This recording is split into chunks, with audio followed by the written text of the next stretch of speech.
Oh, I'm muted. Okay, now I'm not muted. Okay. Oh boy. Oh boy. Wow. Wow. Okay. Okay. Today is going to be a very it's going to be a day. It is going to be a fucking day. That is all legitimately all I can say about this. Um I don't even know where to begin, but I guess we'll start by talking about who 3D Investment Partners is. For anyone who's not aware, oh shit, I just saw Subtext. Subtext, thank you so much for the tier 1, buddy. Hold on, give me one sec. Let me read that out. Time to find out how many units Final Fantasy VII Rebirth sold. Okay, so they didn't give us any sales update on Final Fantasy VII Rebirth, but they did give us an update on Final Fantasy 16, and it's not good. But I have to preface this all with the fact that this is still technically a third-party thing. Kinda. Like, it is, but it isn't, but it is.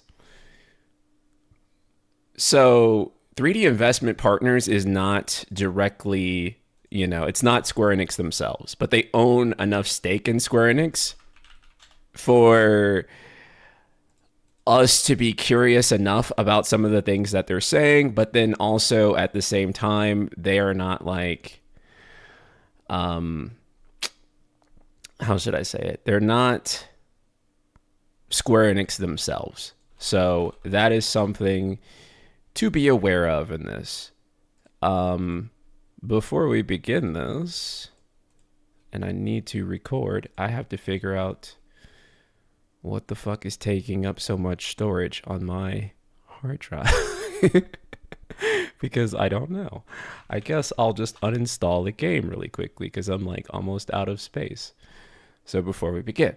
But essentially, while I'm doing that, let me explain what's going on. So 3D Investment Partners is what they call an activist investment group. Now, before any of you get in a tizzy, not that kind of activism. Very different kind of activism. What an activist investor group does is they go and buy up stake in companies and turn them around to, quote unquote, reveal the true value of that company. So basically, they buy up stake, they demand that companies make a bunch of changes in order to make them more profitable. And 3D Investment Partners has spent, I believe that they have like something like 13% stake in Square, something like that. So they own quite a bit of Square Enix. And yo, what the fuck? I guess I can just use my other solid state drive, but I'm just trying to figure out what the fuck did I do to all my games are on my other solid state drive. I should have figured this out before stream, but it'll only take me a second. But essentially, they released a report talking about Square Enix's sales and how Square Enix is ran as a business. And it is not very friendly to Square Enix. Let's just put it that way. They rip them a new one in tons of ways. They also make some statements in there that are naturally going to bring about some doubt from you guys on how qualified they are to talk about some of these things. And like some of the games that they go after seem a little bit frivolous. And because of that, it does make people think like, these guys don't know what they're talking about, right? So, as I said, this is not like information that you should look at and be like, oh, this is objectively the truth about the state of Square Enix. However, it's also something that I would probably say that you should look at. Maybe kind of judge it for yourself. Maybe kind of see what information in there you think is going to be accurate to the thing. Because I definitely do think that there is, I don't like really using the word agenda because it's so loaded. And I mean, everything's an agenda, right? Like everything has a motive to it. But how should I say this?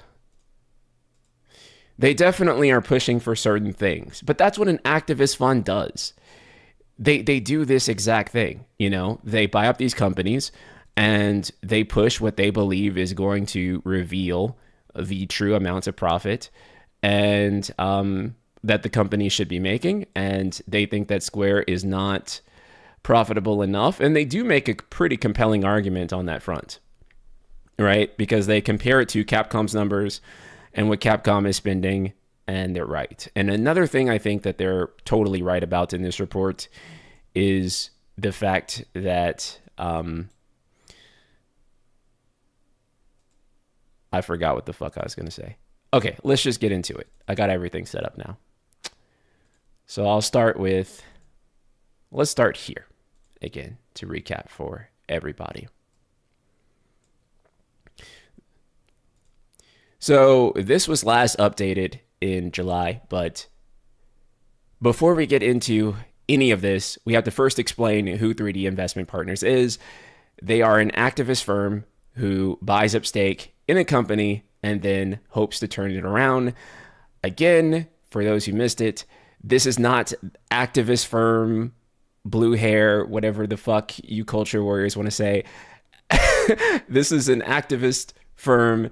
The terminology with activist investors means that they buy up companies hoping to reveal their true profit, right? Like they hope to make the company as profitable as they think the company should be, right? So it's not political activism. It has nothing to do with that. Just to be clear, when we're using that terminology, activist investor means that you're like a super capitalist who buys up shit and then you try to make it way more profitable. They have bought, last we checked, around 12% of Square Enix, which is a significant amount of stake for one person to own. And it means that they have influence in the company, right? It means that they have influence and they can make demands because they do own quite a bit of Square Enix. So that's that. So recently what's happened is they have put out a report on Square Enix that they call Square Enix Next, That Excitement Once Again. And essentially, this is a 122-page document on their analysis of what they think is wrong with Square Enix.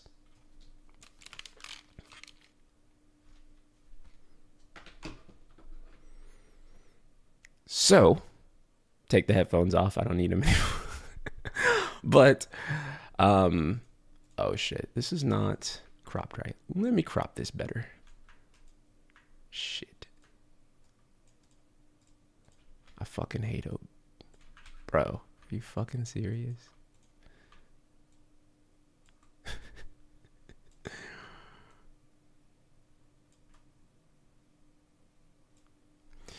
Okay. Yeah, we'll do it like that. There we go. Okay. So again, this is a 122-page document on what 3D Investment Partners, which is a Singaporean-based company that has bought 12% of Square Enix's stake, almost, roughly 12% of their stake. This is what they think is wrong with the company. So the first page here starts out. It was never just entertainment. What Square Enix once brought to life was a culture that shaped an era and an industry that fascinated the world. So they go through and they show pictures of Final Fantasy VII. Actually, they got like 3 pictures of FF7 here. They have, is that Dragon Quest VII? Yeah, they have Dragon Quest VII. I can't make out what 2D Final Fantasy the game. Oh, that's Final Fantasy IV. I can see Rydia's in piece, or I can see Rydia's sprite right there. But today, is Square Enix really giving birth to something genuinely new? Or has Square Enix turned away from challenges before it and let its steps falter? Really interesting. And then they show pictures of this looks like a YouTube thumbnail.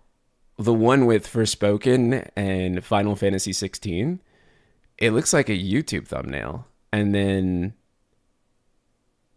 they show service termination. There's just like a random picture of Kiryu.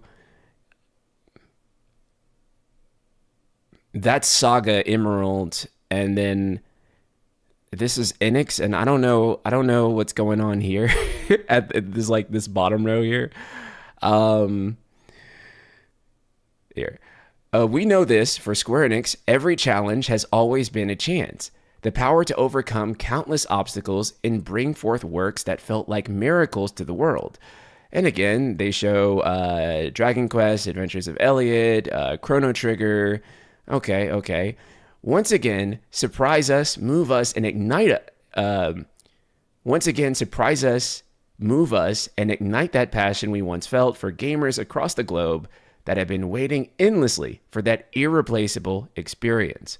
Okay, really interesting here that they show Dissidia Final Fantasy to kind of like follow that up, and they also show Dragon Quest 12. Which makes me a little bit hopeful that maybe something is going to be happening with those two relatively soon, or that they're hopeful that something will be happening with those two relatively soon.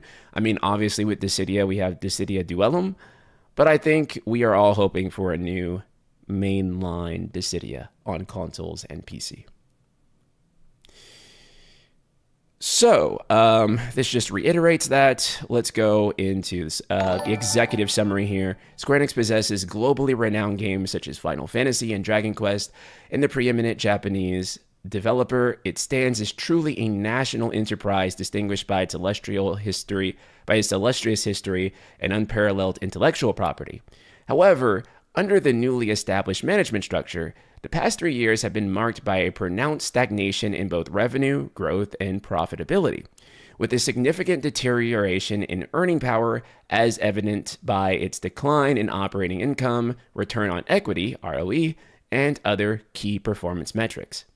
In particular, the decline in operating income has been primarily driven by revenue contraction and persistently weak margins in both HD game segment and the SD game segment. We submit the fundamental revitalizations of these businesses, encompassing both revenue, growth, and profitability enhancement, constitutes the most critical management challenge presently facing Square Enix. To overcome the stagnation of the gaming business, it is imperative to devise rigorously implement concrete countermeasures addressing the critical management issues, namely the excessive fragmentation of the development portfolio, product design, promotional strategies that have led to decline. Yeah, you guys get the picture. Let's just start out let's go to the good stuff. So it highlights the fact that Final Fantasy and Dragon Quest are world-class IPs, right? So it shows that Final Fantasy is just behind Pokemon, and Dragon Quest is just behind Monster Hunter. Domestic popularity ranking of RPG franchises in Japan, Dragon Quest is ranked at number 1, Final Fantasy series is ranked at number 2, and then Persona and Tales series are ranked at 3 and 4. So that's actually pretty good, because I would have thought that Persona might have become more popular in Japan than Final Fantasy at this point. But at least according to their estimations, they still say that Final Fantasy is more popular than Persona. Roy Mustang, thank you for the super chat. I'm sorry, I just saw it. No trails in the sky today. It looks like FF16 bombed really hard. I mean, according to 3D Investment Partners, it did. They had some like really scathing stuff in here about it. So we'll go through that. But thank you so much for the super chat, brother. I appreciate you. Thank you for always tuning into these streams as well. So they say, as one of the industry's leading game developers, Square Enix has long been at the forefront of game development. And they point to the two Final Fantasy titles that I personally would point to when I think of kind of the peak of the series' cultural impact and the impact on the company. And those two titles are Final Fantasy VII OG and Final Fantasy X. And they highlight that, FF7 was the first jump to 3D characters, full motion video, the cinematic storytelling, and flexible combat customization. Final Fantasy X came in with full voice acting, 3D fields, highly strategic battle system, and highly flexible development system. Square Enix is an exceptional enterprise endowed with a distinguished history and world-renowned intellectual property. Okay, this part is where they're a little harsh on Kiryu. It says, however, since the inauguration of the new management structure, the company's earning power has markedly deteriorated. So we go right here from, we start at Matsuda, and then we go to all the way through to Kiryu.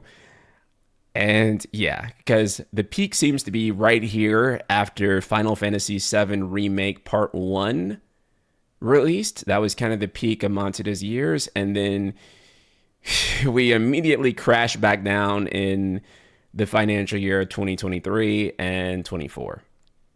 And they say that's when Kiryu took over.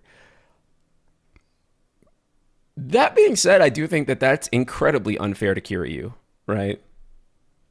I think that's like insanely unfair to Kiryu because Kiryu basically just came in, dude. He like just walked in 2 years ago. So, I mean, all of these things that are happening under Kiryu, really, they were led by Matsuda, right? He kind of inherited all the shit that Matsuda already had in the pipeline. But I mean, this is kind of the nature of being a CEO, and the way investors are going to look at things is because they're just going to say, hey, I want my money now. So I get it, but most of this is not even Kiryu's faults, like objectively. I don't have any reason to to ride the man's meat or anything like that. This is just purely objective that this is still basically the dip from Matsuda, not from Kiryu. So it's important to understand why this port, why it benefits its stakeholders to release scathing cherry-picked hit piece like this. That said, this report really highlights how brand recognition and reputation has been mismanaged. And sadly, the company is not generating products strong enough to sustain its staffing, right? And that's a really good point, Baby Seal. It's one of those things where even though this does contain cherry-picked stuff in this report, I mean, even just looking at this kind of criticism of Kiryu's dip, when, again, a lot of this is a dip that was caused by Matsuda and everything that was in pipeline, everything that he greenlit, essentially, 3D Investment Partners has a financial interest to put out something like this that is scathing. So as we go forward, they talk, since the inauguration of the new management structure, there have been successive write-offs on development costs. Right, and you can kind of see development costs kind of like spiking up there. For reference, Square Enix's overseas sales ratio remains low compared to competitors, with growth likewise stagnating. Although the overseas sales ratio was among the highest in the industry fiscal year 15 to 16, it has since lagged behind competitors and by fiscal year 2024 declined to 5th place. So Square Enix here is the blue line. They're not quite in... It doesn't look like they're in 5th place. Wouldn't this dark Konami group be in 5th place? I guess. I don't know. Unless I'm reading it wrong. Koei Tecmo is doing incredible, though. Look at him. Capcom is also doing really good. Or actually, wait, I can't even tell. why did they use gray lines for everyone? Like progressively gray lines in order to like in order to highlight each one. Okay, well, let's keep going. The decline in profit has stemmed from both a decrease in revenue and stagnating profit margins. So this is Square Enix right here in the negative. They say negative growth and profit margins lagging behind competitors. You have EA here. You have Bamco, Konami, Koei Tecmo, Capcom, and they all seem to be doing pretty great for revenue. And Square Enix is the only one that they say is basically lagging behind. And not just lagging behind, it's actually seeing negative growth. The decline in revenue has been driven by reduced sales in both HD games and the SD games segments. Of course, not terribly surprising considering what we know about kind of the sales for Final Fantasy VII Rebirth and the sales for Final Fantasy XVI, and especially according to them about the sales of Final Fantasy XVI, which we'll get to in a moment, which is going to cause quite a bit of discussion, let's just say. As we continue forward, HD games 4%, SD games 11%, MMO at 39%, amusement at 11%, publishing at 36%, and licensing and other intellectual property 35%. The stagnation in profit margin has resulted in declining margins for both HD game segments and SD games. The revenue decline in HD games and SD game segments can be broken down into the following management issues. Top management issue priority, stagnation in revenue growth, and this has caused declining sales in the HD game segments, declining sales in SD, lack of synergy with non-gaming business, which they then believe leads to weak sales of new releases, weak sales of catalog releases, peak out of DQW. Wait, what is DQW? Dragon Quest something? Or what? Peak out of DQW, a major revenue contributor. Oh, Dragon Quest Walk. Dragon Quest Walk. Crossy would bonk me over the head right now if he's in here. Peak out of Dragon Quest Walk, a major revenue contributor. Revenue dependence on the domestic market, lagging cross-media revenue, lagging merchandising revenue, which they then believe is leading to fragmentation of the development portfolio, deficiencies in platform selection, deficiencies in product design, deficiencies in advertisement and promotion, lagging sales of legacy IP from core IP, underutilization of licensing out opportunities, lack of regular media releases, insufficient merchandise of development IP. And then critical management challenge, the stagnation in profit margins of the HD SD game segment can be broken down into the following management issues. Stagnation in profit margins, stagnation in the profit margin of HD and SD games, excessive development costs, excessive advertisement and promotional expenses, excessive SG&A personal expenses, and then excessive platform fees for SD games development, which is basically the App Store and Google Play taking their cut. So that's basically what's going on there. However, Square Enix's medium-term management plan raises concerns as to whether it can effectively resolve these management challenges. An expression that appears to justify the neglect. Sorry, an expression that appears to justify the neglect of critical management challenges. Square Enix's current midterm management plan appears to justify its lackluster performance under the slogan "Reboot," while failing to articulate a forward-looking vision. The current medium-term management plan period is defined as Reboot, a 3-year period of restarting. It discloses a revenue decline plan and a profit margin improvement targets that significantly lag behind its competitors.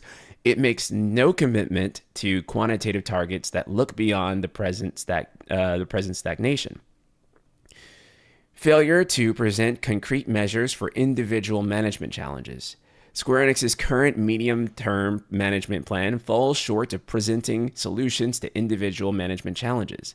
Effective solutions to management challenges require key performance indicators and quantitative targets, concrete measures and milestones with specific execution plans. Square's current medium-term management plan merely outlines vague directions and lacks any disclosure of key performance indicators, quantitative targets, or execution plans, rendering it inefficient as a solution. I actually really fucking agree with this. I'm sorry, I really do.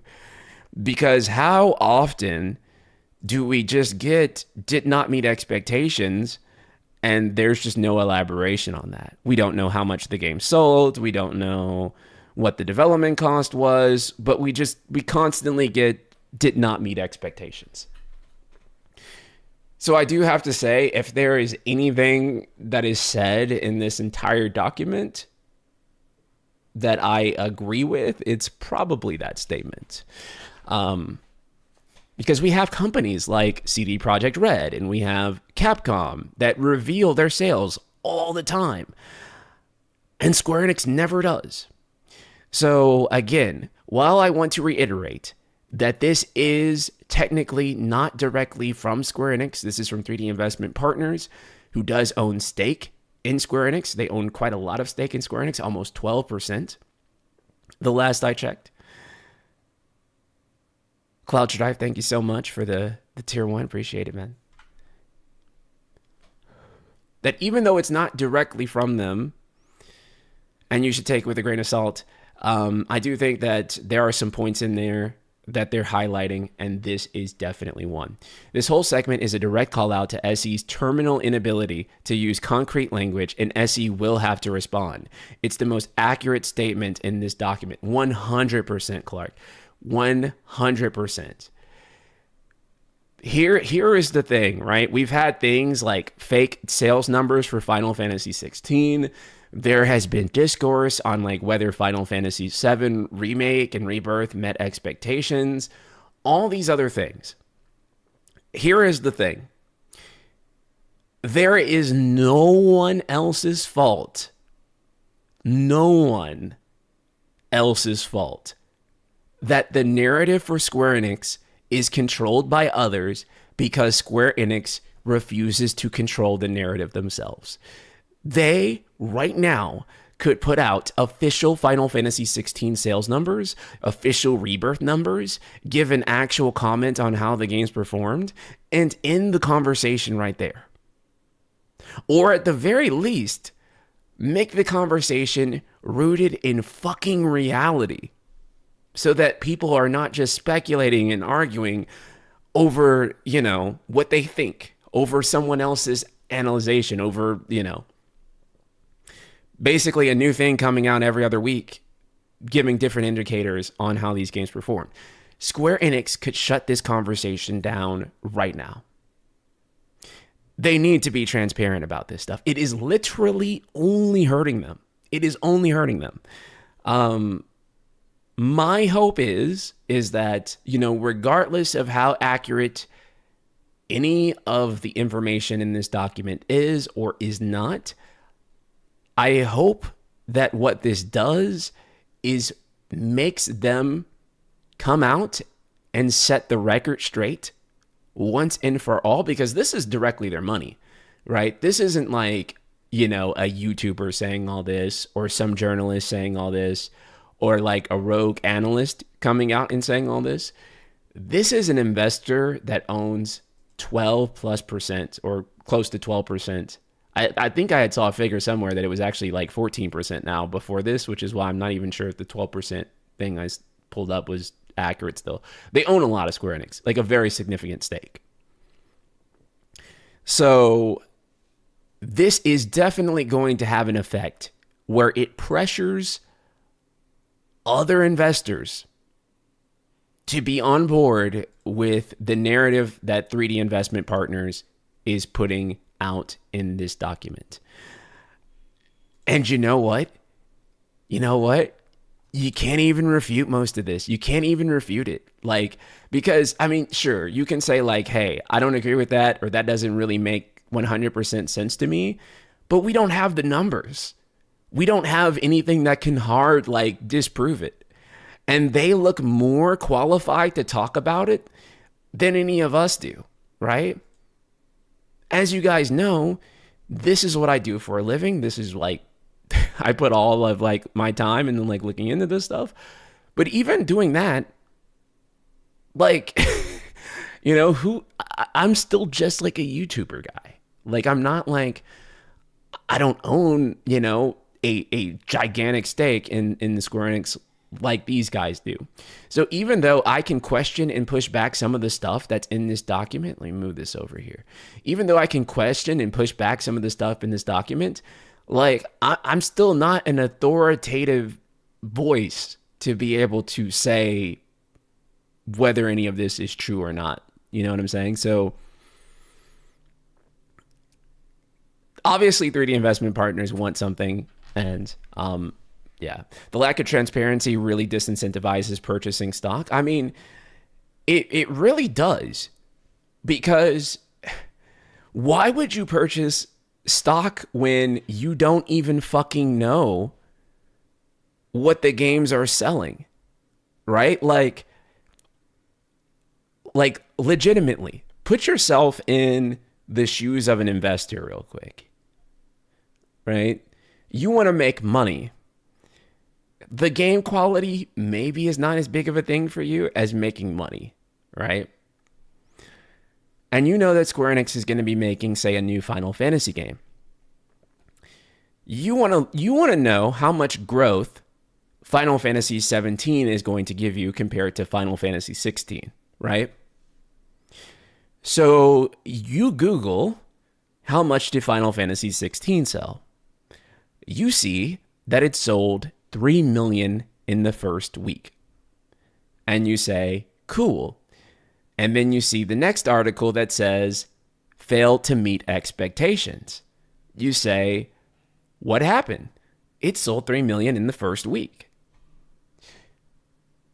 And then you look up and say, hey, what are the current up-to-date sales of Final Fantasy 16 as of 2025?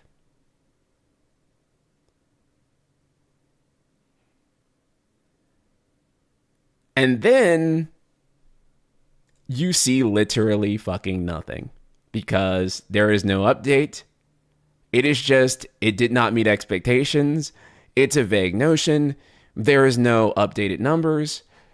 So I have to ask, why would you, as an investor, put money into that, right? Because it's just so ambiguous, right? And it's not, and you have to think, if you're going to spend like millions of dollars on this, you want to spend a lot of money investing in this company. Would you like really want to do that based on like ambiguous numbers that you don't even know? It's just a mystery. You don't know whether your money is going to grow or not, right? So it's easy to say that as gamers and say, I really like that, I put my money on it. But like, if you're an investor and you're looking for growth and you're looking for to actually get a read on how the company is doing, you can't do that right now. And that's the problem. But you can do that with Capcom, and you can do that with CD Projekt Red or Nintendo or other companies. And so they have to be more transparent on this. And also too, they're really losing a lot of brand recognition on. They're losing a lot of brand recognition to just the discourse. It's bad for the brand, because people can basically say like, latest Final Fantasy game is doing terrible, but we don't have an accurate gauge to be able to say that it is or it isn't, to be able to discuss things. Jacob, what's up? How are we doing, gang? I read the brief and I'm too busy to read the full report, so I'm sticking my head in here. Oh man, it's a good one, man. Everview said the best way to sum up where the FF brand is look at the Rebirth sales list player count on Steam and look at Stellar Blades. Yeah, because they had a similar PS exclusivity and then relaunch.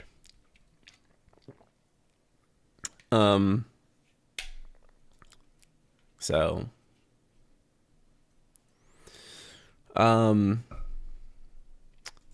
Square Enix's medium-term management under the slogan... Actually, I can zoom this in a little bit now, I think. Perfect. Oops, sorry. Square Enix's medium-term management under the slogan reboot appears to justify the neglect of its most critical management challenges, namely the revenue and stagnated margins in the gaming business. So, of course, they're talking about Square Enix Reboots and Awakens, the 3-year reboot for long-term growth. Defines the 3 years from fiscal year 2024 to 2026 as reboots, a period of restarting. While presenting a long-term vision and new corporate philosophy system, it discloses no long-term financial targets beyond fiscal year 2027. And as you can see, there's the straight decline right there that they're predicting. Square has disclosed a revenue decline plan and profit margin improvements that significantly lag behind those of the competitors. Amid deteriorating trend in financial indicators, Square Enix's current medium-term management plan offers only vague directions for addressing individual management challenges, leaving us unconvinced of sufficiency of its measures. When allocating talent and development investments to prioritize titles with strong potential to be loved for years, while also enhancing the skill sets of the core teams responsible for developing titles that sustain each IP. Aggressively pursue a multi-platform strategy for HD titles that includes Nintendo platforms, PlayStation, Xbox, and PCs. Ensure that our development process strike a good balance between product out, approach driven by content reflecting the creativity that springs from our employees' imagination, and a marketing approach driven by customers' voices and market trends, I think. Not market trends, that's a typo. Deploy promotional initiatives on launch that better direct customers toward digital purchases. Increase sophistication in marketing by leveraging first-party data. Strengthen earnings by expanding base sales of catalog titles. Create opportunities to generate earnings from our rich library of back titles. You can start by bringing Parasite Eve to modern platforms with that one. Sales numbers not meeting expectations isn't too crazy to elaborate when you consider the sales numbers of big IPs next to their budget estimates and brand recognition. FF hit a good benchmark twice in the past 2 decades with similar AAA budgeting for their context. When you notice that sales numbers are only impressive as fast sellers with no legs and the initial numbers don't look like they have any kind of healthy profit margin, it's obvious expectations aren't being met. Yeah, that's for sure. That's very well said, Hylian. F7 Rebirth or 16 sold 3 million in the first week, yet continue to be in the top 20 sales of key markets over the course of the next year. Results wouldn't be a problem. The issue is that FF is not an evergreen title like it used to be. It's primarily attracting the hardcore IP loyalists who will buy it day one. Very little reach in the long term, a long run base before that. Yeah, that's actually pretty well said. That's also roughly like my assessment too, because we kind of argue, and I say we, I just mean like the general, fan base kind of like goes back and forth on what will attract new people. But the truth is just that, it really is just us old guys arguing about it. It's really just a bunch of people, a bunch of guys in their 30s, really arguing about this and not like it's this is actually appealing to like 20-year-olds. Like, for example, of like what I mean by this is like we'll say that like action combat will appeal to say like the younger base, and then we'll be like, it's just the boomers who don't like the action combat. But really it's just the boomers either way, right? Like it's the boomers that love Final Fantasy 16 and it's the boomers that hate Final Fantasy 16. Like literally. The Zoomers just don't even know what the fuck it is or care. So that's really what it is. It's not generational, like in the sense of like the Zoomers versus the boomers. Like, no, it is not that type of generational gap. It's just like the Zoomers don't care. And half the boomers hate the way things are going, and half the boomers are like, this is the best thing ever. Actually, you're just old. Oh, it's old people calling other old people old. That's like 90% of like FF discourse. Um. Anyway, amid a deteriorating trend in financial indicators, Square Enix's current medium-term management plan offers only vague directions for addressing individual management challenges, leaving us unconvinced of sufficiency of its measures. Yeah. Let's kind of scroll ahead and get to some of the more interesting stuff. Uh, Absence of a company-wide strategy, absence of a business portfolio strategy, absence of a management strategy for non-gaming business, absence of a capital allocation, evaluation criteria, business portfolio strategy, non-disclosure positioning, disclosure contents.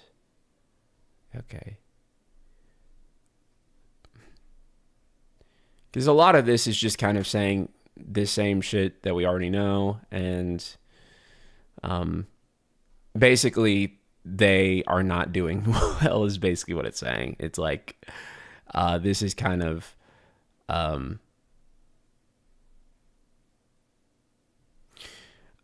this is also something that's really prevalent throughout this entire document, is that they continuously point out how much better Capcom is doing, and they basically say, why the fuck are we not doing what the hell Capcom is doing? Why is Capcom doing all this? Why is Capcom seeing all the success and we're not seeing the success? So 3 investment partners kind of assessment of this seems to be pretty similar to what our broader assessment has been for the past few years, is that Capcom is kind of the model for what Square Enix needs to pursue overall. And I don't think anyone really disagrees with that. Couch Potato, what's up, man? The fact that Final Fantasy outsells Spider-Man, MCU, and even Avatar The Last Airbender in Magic the Gathering highlights how much latent value the brand still has. It's very apparent. Oh, Vel Control, thank you so much for the membership. I'm sad about the state of FF and KH. I think I think a lot of us are, man, for sure. Thank you so much for the membership, man.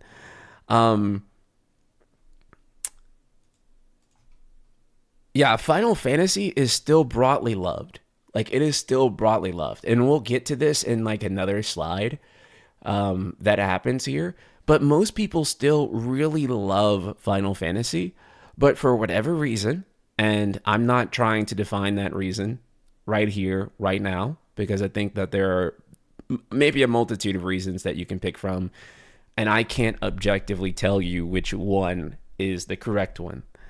Whether it's multi-platform, whether it's the fact that the games have changed and they no longer appeal to people in the same ways that they used to, et cetera, et cetera. Whether you think Square Enix is not marketing the games well enough, whatever, right? Like, what it seems to be, regardless of any of those reasons that you could state, is that Final Fantasy is still very, very, very fucking popular and very widely loved. And the Final Fantasy Magic the Gathering collab shows that objectively, people still love Final Fantasy. Their most successful collaboration ever. And it beat out big IPs that are like cultural icons, like Clark pointed out, like Spider-Man, MCU, like, you know what I'm saying? Like, the biggest IPs, period, right?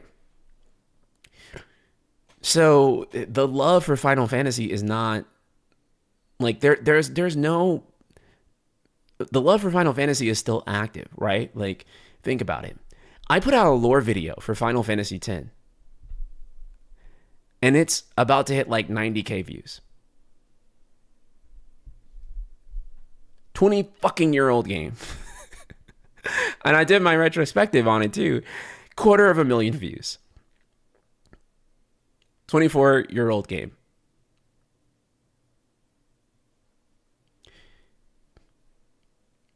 People still love those games that fucking much, dude. They still love those games that much. And so, again, I don't really want to like get on the subject of like, because there's so many different takes on whatever people think is making the more recent games not sell as much and not appeal as much. And I do think it's a combination of factors. I don't think that there's just like a single thing that you can point to that in its totality explains everything.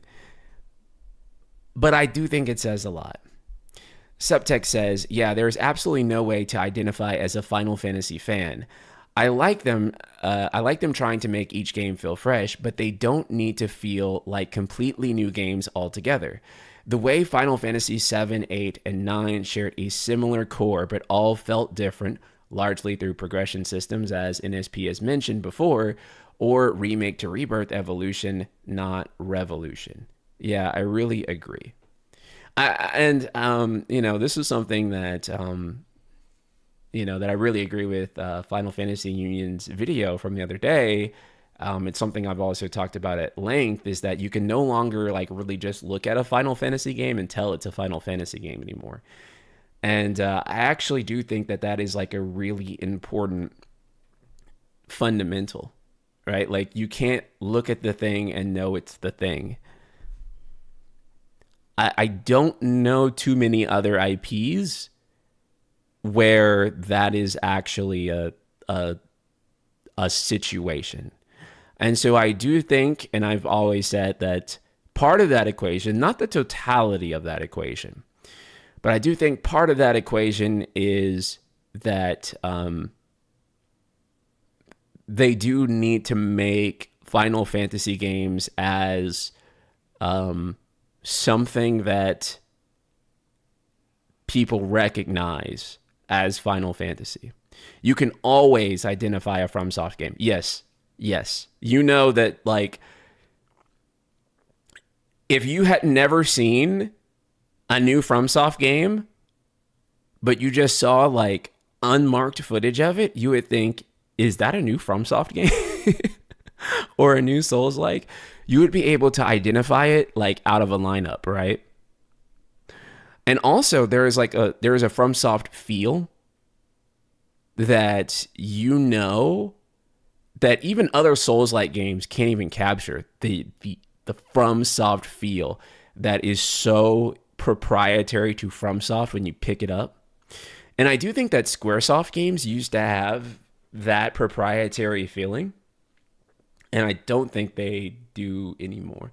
I think Square tried to pivot to an auteur reputation system where you recognize the names rather than the game, but they throw their creators under the bus too much. Yeah, I do think that they've done that a lot, especially with Nomura and Yoshi P. So they try to name drop them as much as possible and be like, Nomura's working on this, and this is Yoshi P's new vision for a thing or whatever the fuck. And that's kind of the way they sell it. But I think the only problem with that is that you have to have the recognition with the creator for that to work, right? And I think that's a secondary thing, right? Like, you already have to be knee deep in the Final Fantasy to have a preference for directors and creative visionaries. Like, you have to be balls deep in the Final Fantasy to have that preference. It's not a casual thing, I mean, even to some degree, film directors and people who work on film, generally in the film industry, you may pay attention to actors, but very few people who are just normies are going to be really deep into that and know. The answer is very simple. 15 was sold as a big return to form, the new FF7, and inherently the good faith built from the days of Versus 13. I was one of those people who believed it was precisely that, because Nomura, for once, as a Sakaguchi direct apprentice, with the freedom he could have, could build a new Final Fantasy with the closest to the stylistic direction of Final Fantasy VII. 15 sold a ton, but its disastrous result with the Tabata changes led to the distrust of the brand. Yeah. I really agree. I really agree, Hylian.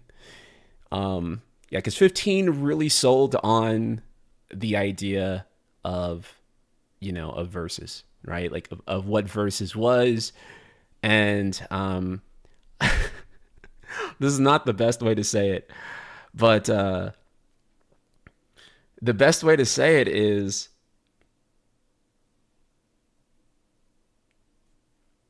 yeah, like Hylian did, where like it really did feel like Versus 13 was kind of like the closest follow up to Final Fantasy 7 aesthetically that they've had. And I really do think that if Versus had came out in the quality that it was supposed to, obviously Versus had to become Final Fantasy 15. There was no way that Versus was going to like they just couldn't spend that much money on Versus and it not be a new mainline Final Fantasy title. And as I was reading some interviews on Versus recently, which might give you a little hint on one of the essay projects that I'm going to be working on soon. Versus, what was I going to say? Oh yeah, 2 years into 1 to 2 years they said into Versus's development, they were already considering whether Versus should be Final Fantasy 15. That was like a year or two into development. Is there really a tsunami warning in Japan? Holy shit. Praying for everyone there then. Oh, that's terrible. Looking at how Final Fantasy 15 was announced, it was rebranding Versus with Nomina still at the helm. Why would people not think that 15 was inheriting the promises from Versus 13 going into release? They brought freaking Sakaguchi on the stage for the first time to hype a FF game. Yeah. I gotta say too, the move of bringing Sakaguchi out on stage was such a like a very calculated thing to do, because they know that people had felt like at that time, coming off of the 13 trilogy, they felt like Final Fantasy had strayed a little bit too far from what it was supposed to be. And they also gave like all this like reassurance that they were like, we're going to achieve Nomina's vision. We're not going to stray from like what Nomina had set out. And then they fucking did that though. They strayed. They did all the opposite, where they strayed from it. And yeah, Sakaguchi flat out said this about FF straying away from his vision. Yeah. He like straight out said that, like, basically the exact wording was something like, sometimes you really got to question, like he said, like Final Fantasy is like a child to me, but sometimes you really got to question like what your child's been up to. It was something like that. Yeah. Yeah. And then he was like, okay, I really like what like Final Fantasy 15 is doing. And so I think Sakaguchi, other than like with like the 13 trilogy, he's been mostly very supportive of everything that the new creatives who have inherited Final Fantasy have been doing. He's been incredibly supportive with Final Fantasy 16. He's been incredibly supportive with 15. And I mean, the man never logs off of Final Fantasy 14. So he's a huge fan of 14. So I do think that Sakaguchi has been, he's been great. He has been a massive supporter of the FF brand. He does want to see Final Fantasy continue to survive and thrive. And, he said Final Fantasy 15 was his game of the year. He said Final Fantasy 16 was like, basically his game of the year. He used some other terminology for it, but more or less, he said he really liked 16. So yeah. No, I'm saying still. Oh, that you're replying to someone else. Who cares? Saying, who cares about straying from Nomina's vision other than the head asses in this chat? The bigger problem is that they strayed from their own vision. There was stuff at the trailers at Uncovered when Sakaguchi was on stage that wasn't in the game that released less than 10 months later. No, you're right. You're right. Did I miss the 16 slides? No. They're coming up. Couch potato. We're gonna get into that. What the fuck was I gonna say? Yeah, I agree, Jacob. They did stray not only from Nomina's vision, but even their own vision for Final Fantasy 15. I'm actually going to be discussing this at length recently, like pretty soon. What I'm trying to do is get like a whole thing going on Final Fantasy 15. So I'm kind of wanting to do an essay on Versus 13 and then do an essay on Final Fantasy 15. It's basically like three separate essays in total. One will be like on Versus 13.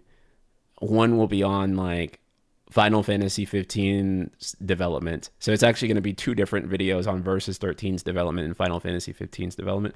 And then the final, I wanted to do one where it's just actually an essay on Final Fantasy 15, the game that we got, and not an essay about Final Fantasy 15, the game that it isn't. Because I don't think anyone like really explores Final Fantasy 15 as the game that we got. That's something I want to do in the coming year, as we come up on 15's 10th anniversary. That just shows that they were winging the entire thing when Kitase and the rest of the board of directors removed Nomina from 15. They revived a corpse under Tabata and forced him to connect the dots that weren't done. Yeah, yeah, that's kind of true actually. So let's move on. Insufficient rationale for unreasonable corporate actions. Although Square Enix established a 20 billion share buyback authorization under the new medium-term management plan, no execution has taken place. Insufficient rationale for unreasonable corporate actions notwithstanding, SE has abdicated its accountability for non-execution of share buybacks. Yeah, let's get to the video games part, which is coming up in just a few slides. Okay, this is where things get interesting right here.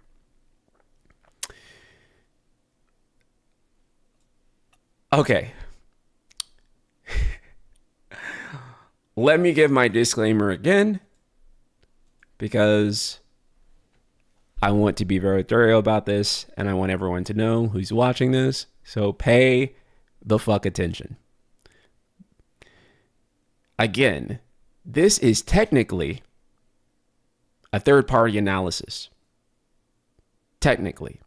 They do own a large amount of stake in Square Enix. So there is some reason to believe what they are saying, but it may not be entirely accurate numbers.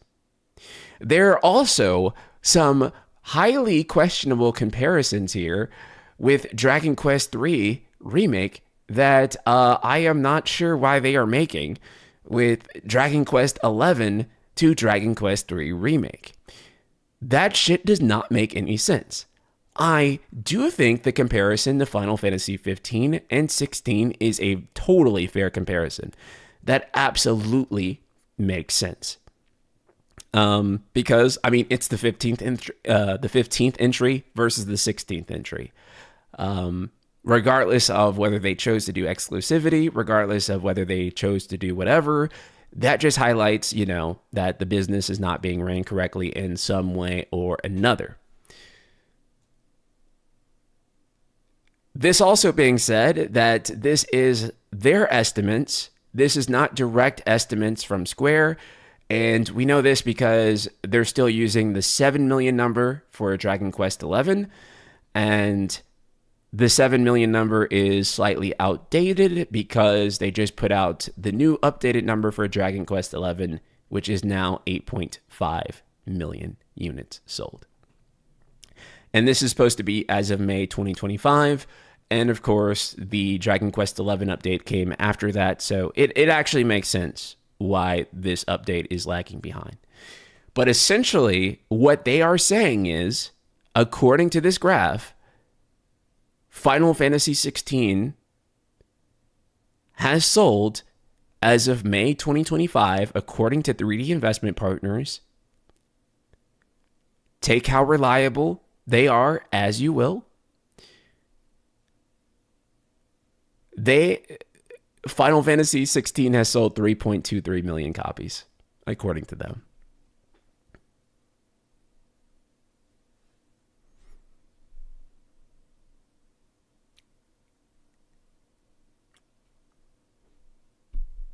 after 2 years.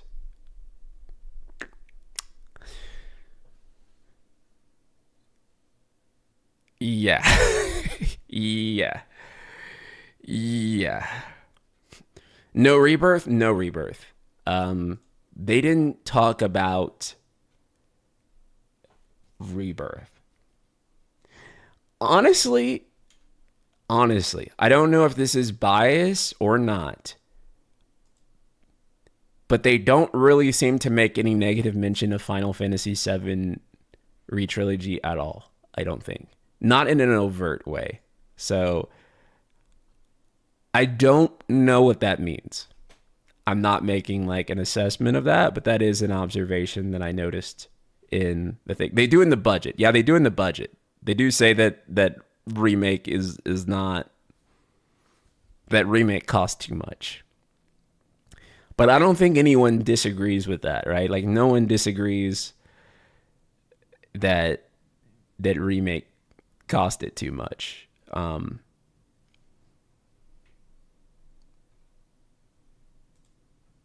It was insanely expensive. Whether you love the game or hate the game, I don't think anyone's like, yeah, it cost it what it should have cost it. Well, we know that remake sold 7 million, so maybe it didn't fit the narrative that they're pushing. It didn't. It definitely didn't. Because remake sold well enough that that it did pretty good, you know? Like it really wasn't a failure in any way. Now, this being said, let's talk about $3.23 million. I mean, not $1 million, million units sold. So if it's true that Final Fantasy 16 has sold 3.23 million over the course of 2 years, this is even lower than like that other estimate that was 3.5 million. That would be horrendous. That would make it basically would have sold less at this point than like every mainline title after 7. And I think if you include re-releases and the pixel remasters, that would mean that it's sold less than Final Fantasy 6. So it would be the worst selling Final Fantasy since Final Fantasy 5, I think.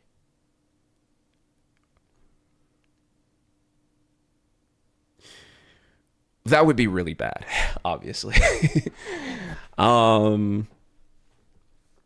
Again, I don't know if these numbers are true or how true they are or what. I can tell you, obviously, that Final Fantasy 15 has sold 10 million units. That is correct.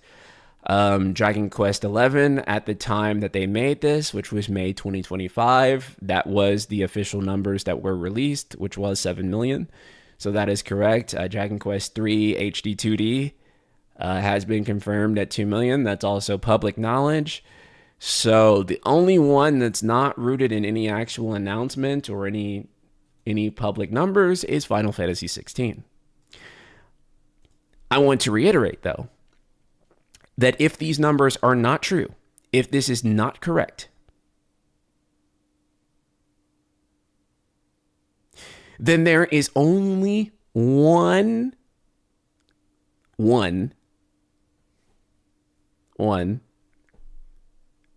person, organization to blame, and it's really not 3D Investment Partners. It is Square Enix. Because if this number is not true, and if the last numbers that we got were not true, and the numbers that we're going to get next week, and the numbers that we're going to get the week after that, and if they're all going to be made up, the only one person that can shut this down, that can end the speculation, that could end the clickbait, that could end all the nonsense right now is fucking Square Enix. They are the ones that can do it. They have continued to basically let this spiral out of control. So if Final Fantasy 16 is at, say, like, let's say it's at 4 million or 5 million Say it with your whole chest. Put it out there, bro. In the misinformation, if it is misinformation. Until then, this number is kind of just what we have to work with, right? Like, because I don't have a better source to back this up. And, this is coming from a company that owns a very significant amount of shares in Square Enix. And any other source that I get is not something as close to them. No one else is putting out numbers that partially owns Square Enix. So, if we're being objective, this is the number that we were forced to work with. And again, whose fault is that? Literally, whose fault? The one group of people, Kiryu, if you're listening, bro, just put the fucking numbers out, dude. Just put the numbers out. Dude, my guy says it really good here. Even if the exact 3.23 sales isn't correct for Final Fantasy, it doesn't really matter. What matters is that it's far less than recent FF games. Even if it sold 5 million, that's a lot less than Final Fantasy 12 almost 20 years ago. Right. And, Final Fantasy 12 was also PlayStation 2 exclusive. Final Fantasy 10 was also PS2 exclusive. And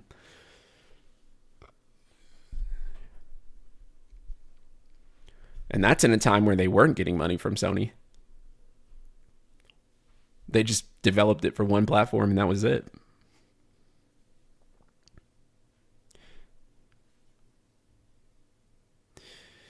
And that's another point that Jacob mentions here. Friendly reminder that one of the official numbers that we have is 3 million sales in the first week or so. Zeitgeist, thank you for the super chat. I don't know how they went PS5 exclusive for 16 when they had a huge active audience on PC with 14, and 14 was the biggest it had ever been when 16 came out. And then they didn't even leverage 14. They came out with the Final Fantasy 16 crossover event months. I think it had been almost a full year that 16 had been out. And then they're like, oh, by the way, crossover event. Dude, no one fucking cared at that point. Now you can compare that to like what they did with Nier Replicant, right? And they had the Nier raids leading up to the release of Nier Replicant. And all of these Final Fantasy 14 heads that I knew were like, oh, I'm going to check out Nier Replicant because of the raids. Imagine if they would have done something for Final Fantasy 16. But they didn't. It's insane.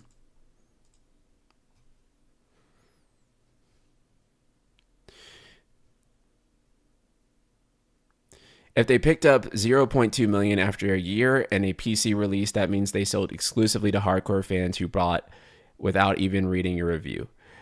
Yeah, so to go back to what Jacob had said previously, because we got distracted, but 3 million shipped and sold in the first week, which would mean that basically they only sold like 250,000 in 2 years, which seems fucking insane. It's even more insane when we were looking at like, what was it, 500,000 in 2 years at the time, when the other estimation had come out about 3.5 million. So we never got an update for 5 million. I would assume if it had hit 5 million, they would have said something. My estimation is that it is higher than this, but it can't be much higher than 4 million. Right? That's just like what the logic tells me. Something like, what is it, like 80% of games, maybe more than that, are purchased digitally. So I don't think it's like, oh, they shipped a ton physically and then it took a while for the physical shipment to sell through or whatever. I don't think it's that. So,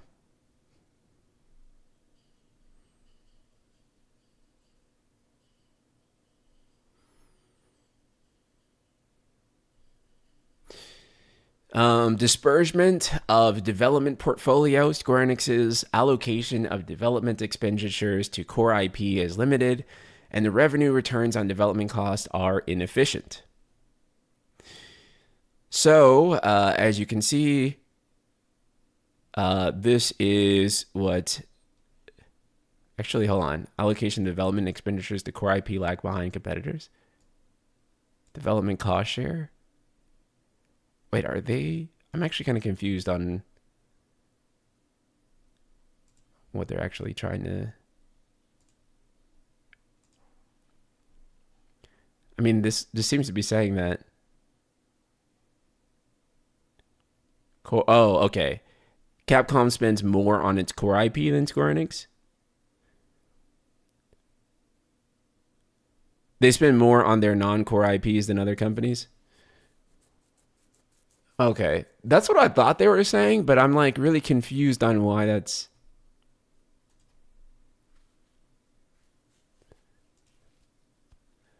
I don't think that's bad necessarily, but I get why they think it's bad. I don't know if I agree with that.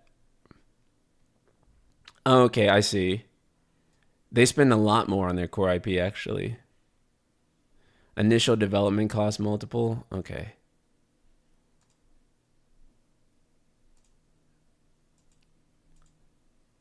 But that kind of seems like a conflicting message with everything else.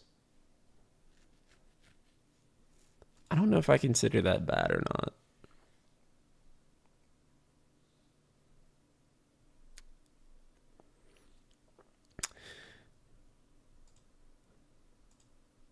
Okay.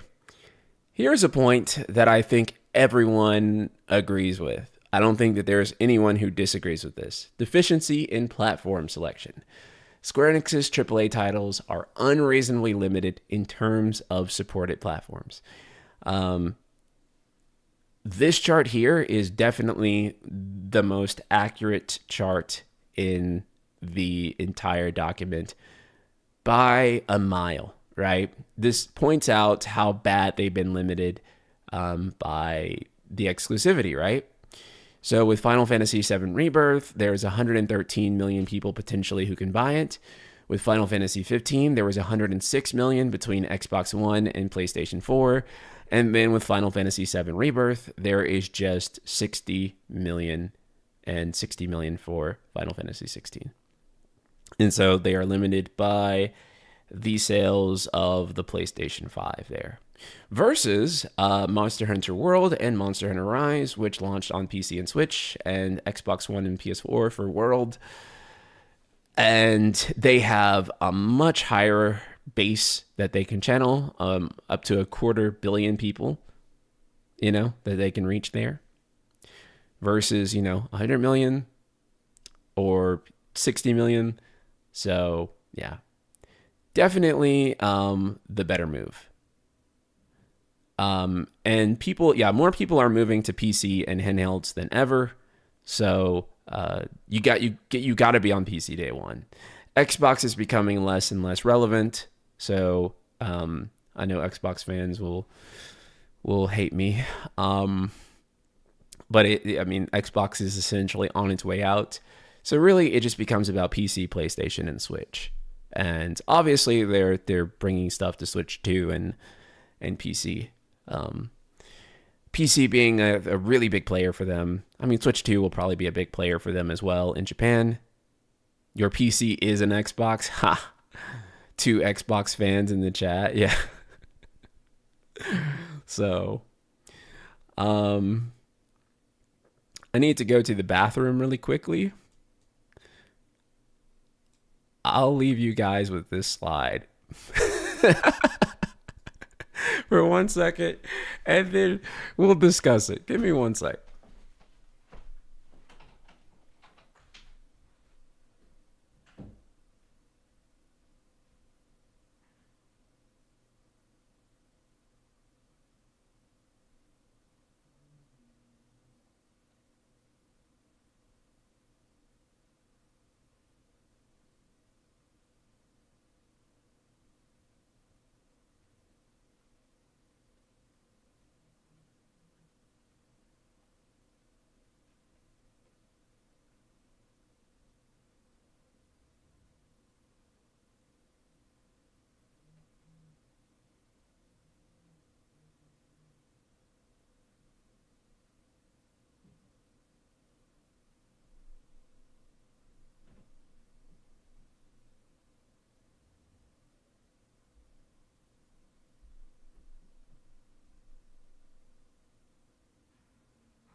Okay.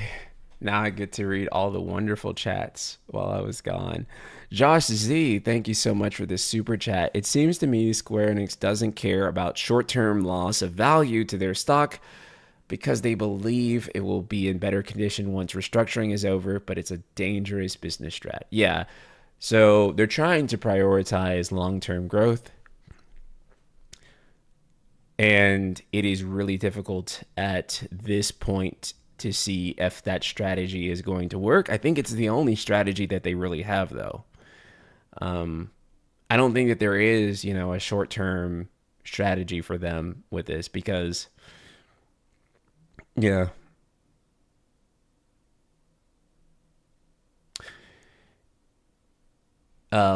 So hopefully in the long term, things work out. We were talking shit about NSP. Good. He sucks.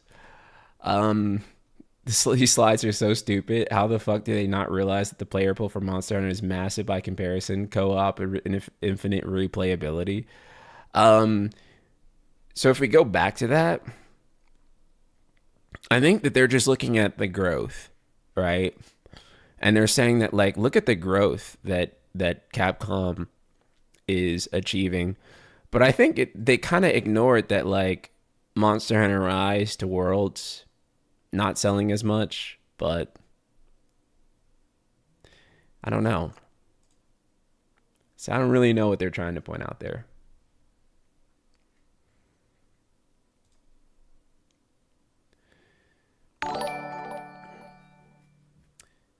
Kane 8222, thank you so much for this super chat. I thought Final Fantasy 16's music slapped. Do people not really not like it? Horrible mechanics, plot or miss, but the music was fire. I really agree. I didn't dislike the music. I thought many of the battle tracks were like incredible. Um, I thought it was a pretty solid OST. That's like not even like the top 100 things I would complain about with Final Fantasy 16. I have a lot of things that I have criticism of with that game, but I don't even think if I had to make like a top 200 list of things wrong with that game, in my opinion, I don't think the music would really make that list. I think the BGM wasn't like as super goated for me, but like I don't think that I would. Again, it just like the battle tracks though were out of this world good. Like Away and Heart of Stone and those tracks. Like I felt like those tracks were really really good. So again, it's just not something that I would really point out about the game. So, this is like one of the most controversial slides in this whole thing. Deficiency in product design. Square Enix's recently released core titles have received poor user evaluations, highlighting shortcomings in product design. With Dragon Quest III Remake, it says outdated and frustrating gameplay. And I feel like, this is a remake of an NES game. So I feel this is like weird to even talk about. One of the absolute worst remakes ever. I can't believe this god awful mess would be released in 2024. Random encounters every 3 or 4 steps. The ultra fast speed is sluggish, really long load times. It's a very boring, irritating game. I thought most Dragon Quest fans really like this game, so I'm like completely confused about like why it's here. Hold on.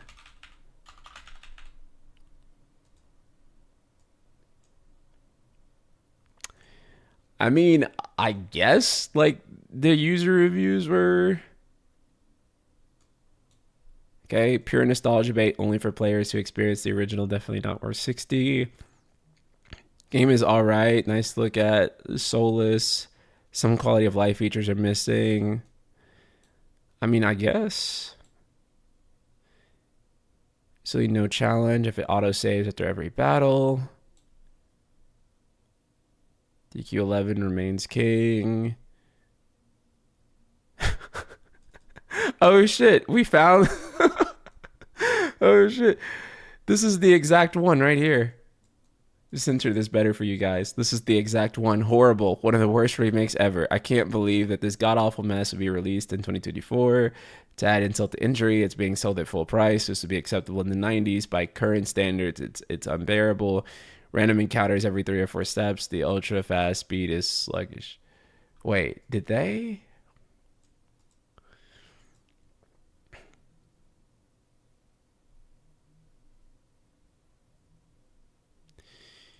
They did, bro. They took this one comment and made it look like it was 4 fucking people.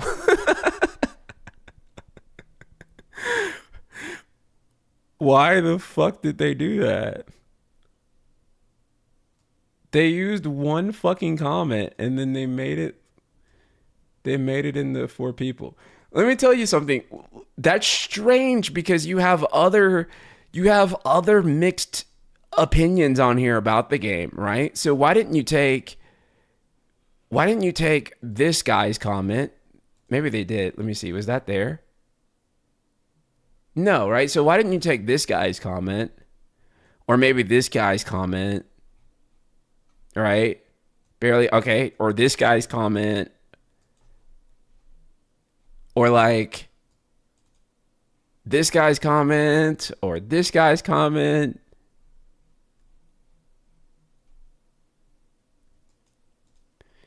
So there were other comments on there that were negative.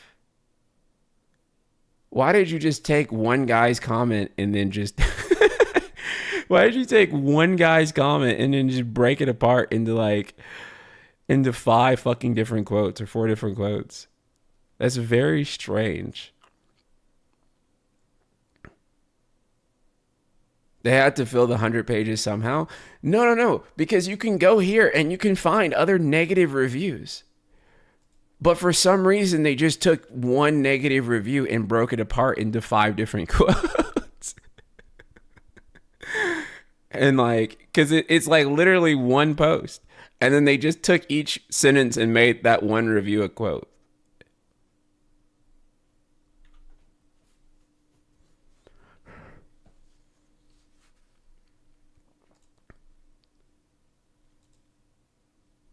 And both of them too.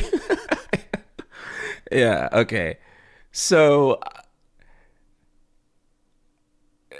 Dragon Quest 3 sold 2 to 3 million. What are they expecting for a 2D remake? I mean, this Dragon Quest 3 being on here is so fucking puzzling to me. There is any number of titles that you could have put on here, I feel like, from Square that would have made more sense than Dragon Quest 3 remake. I feel like this is such a bizarre pick. This is such a bizarre pick. I don't think Dragon Quest 3 remake was like a controversial game by any stretch of the imagination. Sorry, let me move that back over. I'm so confused why that's on here. That like literally makes no goddamn sense.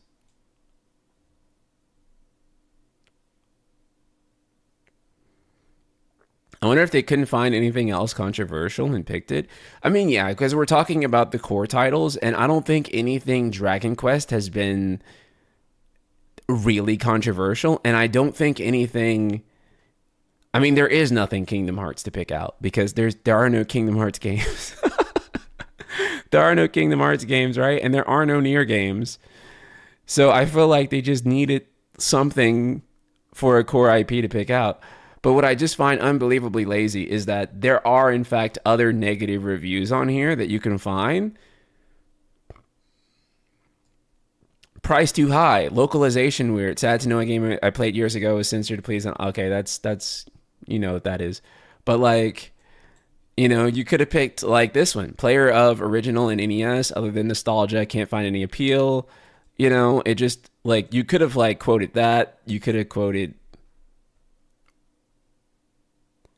I don't know why they chose this technology in this day and age. It's an old, like they could have quoted like any of the other negative reviews, but I just don't understand why the person making this like picked only just one, like literally just one comment and then broke it the fuck up into like 4 different statements that made it look like it was multiple people, which is actually really funny because some guy like made like a negative review for this and now it's like immortalized in this now like fucking like, you know, thousands of people are like reading this shit now. This random fucking Metacritic comment. Bro just influenced a multi-billion-dollar company when he just thought he was just writing like a... Did they use more punctuation than the original comment? I think they did. They did the same thing for Final Fantasy 16. It's all from the same review. Holy shit. I'm about to start leaving Metacritic user reviews, bro. I want to influence things like this. This is crazy. I gotta wonder, does Square Enix have like a Night Sky Prince clip that's like being played somewhere? Like in their offices? And it's like, yo, this is it. We can't do that shit no more. Because look at this clip. He said we fell off for doing that. We gotta stop, bro. Now I'm wondering. Okay, let's look at the Final Fantasy 16 one. Okay. Obviously, the reason that I kind of focused on the Dragon Quest III remake part of this is because I don't think it's controversial whether you love Final Fantasy 16 or hate Final Fantasy 16. I don't think it's controversial for it to be cited as a divisive game, right? Like, that's like fair enough. I think most people, again, love or hate the game, would describe it probably as divisive among the fan base. Because at any point in time, like if you go on Twitter and you just post the statement, I love Final Fantasy 16 or I hate Final Fantasy 16, both will get you people, like hundreds, dozens upon dozens of people agreeing and disagreeing with you. Saying, so true, King, best video game ever made. And if you post that you hate it, people will be like, so true, King, worst Final Fantasy they've ever made. So yeah, I do think that like anyone who has ever like even attempt to talk about this game in general, like no matter what statement you make, whether you say I love this game or I hate this game, you're gonna get your ass beat for saying either of those statements. There is no statement like or dislike this game that's not going to be controversial. It is 100% a divisive Final Fantasy. It has replaced Final Fantasy 13 actually as the most divisive title, because before this I think 13 was the most divisive title. 15, I don't think 15 is really a divisive title. I think everyone kind of agrees.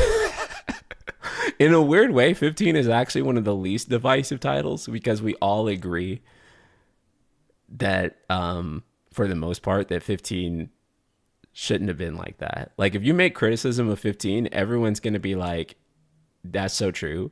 But if you're also like, I kind of like 15, even though in most ways it's kind of an objectively incomplete and in some ways even like, dare I say, objectively bad, quote unquote, video game, people will be like, yeah, it is. And I still kind of like it. It's like really weird. Enthralled Rain, thank you so much for the Prime sub. I appreciate you. So 15, I feel like just weirdly enough, it's not even a divisive game because there is no divide per se. Like we all, like no one really strongly disagrees about the state of that game, how it was released. Yeah, and that's kind of my point too, Orem, is that like people who like kind of liked 15 anyway, despite those things, and people who hate 15, it's still kind of like we all know what it is, right? And it's just like whether you can accept it regardless of that fact or not, right? Like no one claims Final Fantasy 15 is a masterpiece other than like Professor Noctis. right? Other than Wade, no one says Final Fantasy 15 is a masterpiece. It's just like, can you love this flawed game? And if you can love this flawed game, then you accept 15 as it is. And if you can't love it, then you can't love it, and people understand why you can't love it. Roy Mustang, thank you for the super chat. It would be awesome to see the meltdown when Twitter announces the inevitable cancellation of Cage 4. No, that will not be awesome to see. I thought FF16 was very mid, but then again, I think every post FF9 game is mid. You think 10 is mid, Roy Mustang? No. Stop it. Stop. Thank you for the super chat there. I appreciate it, brother. Final Fantasy 15 is my guilty pleasure. It's normatively flawed, but I still like it. Very similar to Final Fantasy 8, but I feel like FF15 is more fundamentally broken. It's also more tragic because of it. Yeah. It's something I talked about too, Hylian, where I said that, like, for me personally, I know that, like, this is something that half of chat will agree with and half of the chat will disagree with, I'm sure. But for me personally, I think that Final Fantasy 15 achieves what I believe Final Fantasy is about more than 16, despite not being as complete and in many ways as good as Final Fantasy 16 as a video game. But I feel that I can more readily say that Final Fantasy 15 achieves the thesis, like the core thesis of like what Final Fantasy is, than I feel 16 does. Because I do feel like the core essence of Final Fantasy, like the core, like the 100% thing that I feel like every FF must set out to achieve, is we are a group of people that are like, the corny way to say it is kill God with the power of friendship, right? But I wanted I want to convey that with better words. I guess what I want to say is that Final Fantasy is a story about bonds and how those bonds are able to overcome adversity. And I do think that 15 better achieves that core value of Final Fantasy's identity than 16, right? Because it does. It's just really hard to achieve the core value of bonds and like how those bonds overcome God, basically, than that. Yeah, Crossy, we were actually just talking about that. It's the same for the 16 one. It's simple that FF15 has more bros than FF16. More bros equal more sales. Yeah. Yeah, so I do think that, even though I would say that 16 is technically a better game and a much more complete game, I feel like it hits on the Final Fantasy notes for me better than 16 ended up being. And that is like kind of predicated pretty hardly on the fact that it just doesn't have playable party members, which I think is a pretty big thing. Isn't that JRPGs in general? Okay, so people will say that, right? People will say, well, all JRPGs are kind of about that. Okay, all adventure games are also about puzzle solving, right? But would you say that puzzle solving is not a core part of Zelda's identity, right? Like, you know what I'm saying? Like, it's one of those things that Zelda has a very specific way that it approaches puzzle solving that is fundamentally different than other adventure games. And other adventure games may try to copy Zelda, but there is something fundamental about the way Zelda does its puzzles and its structure for those puzzles that makes it a Zelda game. And so I propose to you that there is also something different about the way Final Fantasy does the power of friendship that is fundamentally different than the way Persona does it, than the way Kingdom Hearts does it, or than the way that Xenoblade does it. There is a specific way in which Final Fantasy portrays that bond that is very unique to it, right? In the same way, we could say that difficulty is a core part of what makes a FromSoft game, a FromSoft Souls game, a Souls game. But Souls games aren't the only difficult game. They share that with a lot of different games. But there is a certain way in which FromSoft games, Souls games in particular, approach their difficulty that make them completely different than every other game that approaches its difficulty in that way, right? Yeah, there are blue crystals in FF and Breaking Bad, right?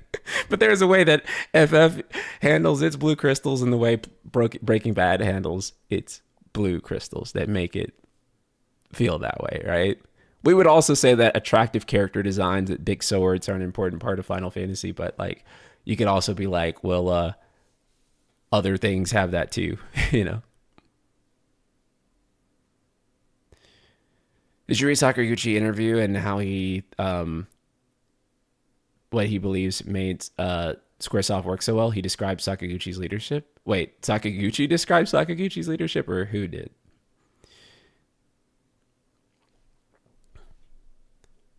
Megalon7, thank you for the Prime sub. I think the name of the Titan document, the Titan dominant in FF16, but he treated those crystals like Breaking Bad does in one of those phase transitions. They did it for 16 too. Oh, okay. So this is like the FF16 review that they pulled this from.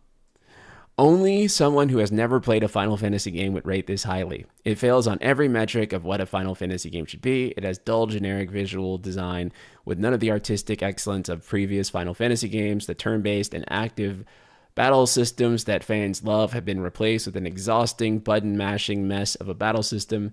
The music FF is famous for is replaced by generic orchestral cinematic fantasy strings the whole time and is extremely bland.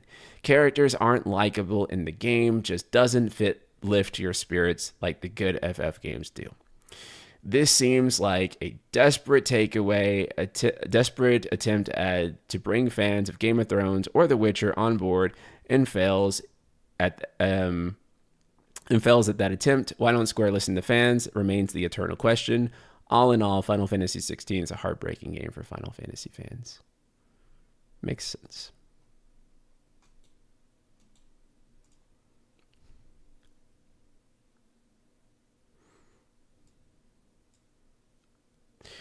So, I'm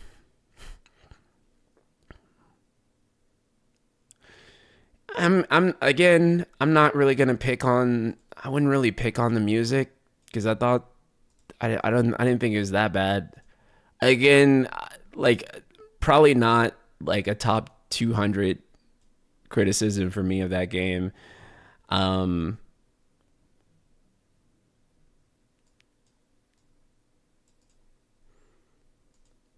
They could have picked better quotes for the Final Fantasy 16 one. I'm not gonna lie. There definitely had to be some better. Even from that review, I feel like they could have picked better quotes, maybe. So wait, I mean, basically, this is just two user reviews. Edge, but that's all this is. That they broke apart and quoted multiple times.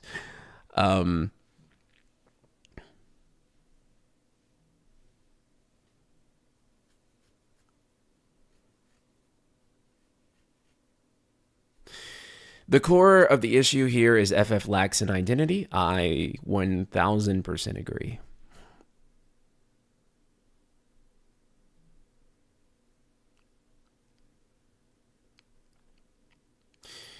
Also, again, as critical as I am of Final Fantasy 16, I don't think the problem is necessarily like low quality. That's not like really what I would describe any of the issues with the game to be, or how I would just kind of like describe the problem with things overall.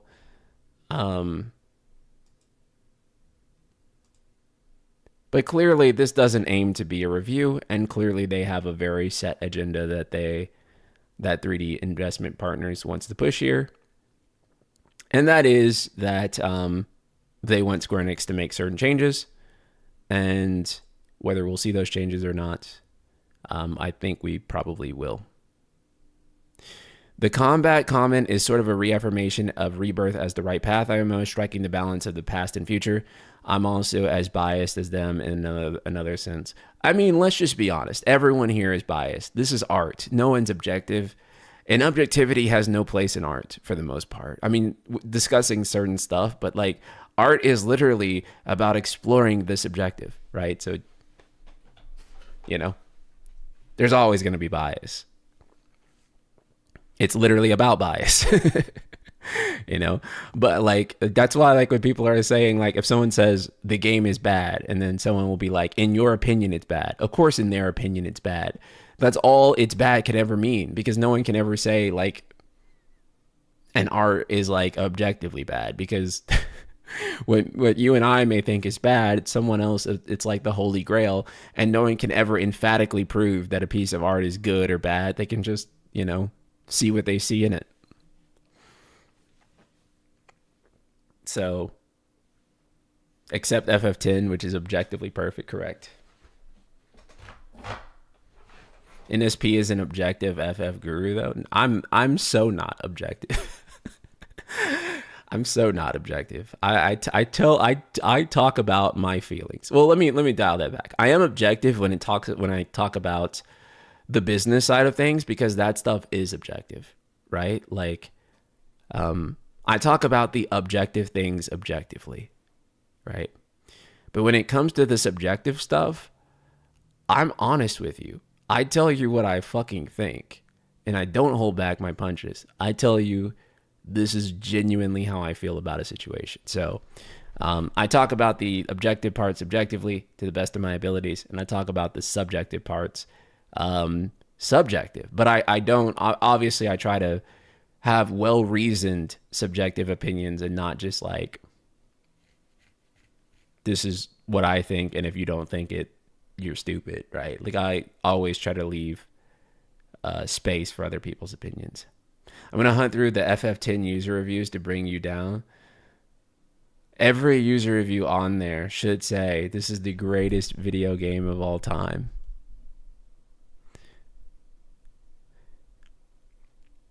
People bringing in their subjective feelings and thoughts is the best part of the conversations, to be honest. Yeah, the objective metrics like sales are important, but we all have a personal bias. Yeah.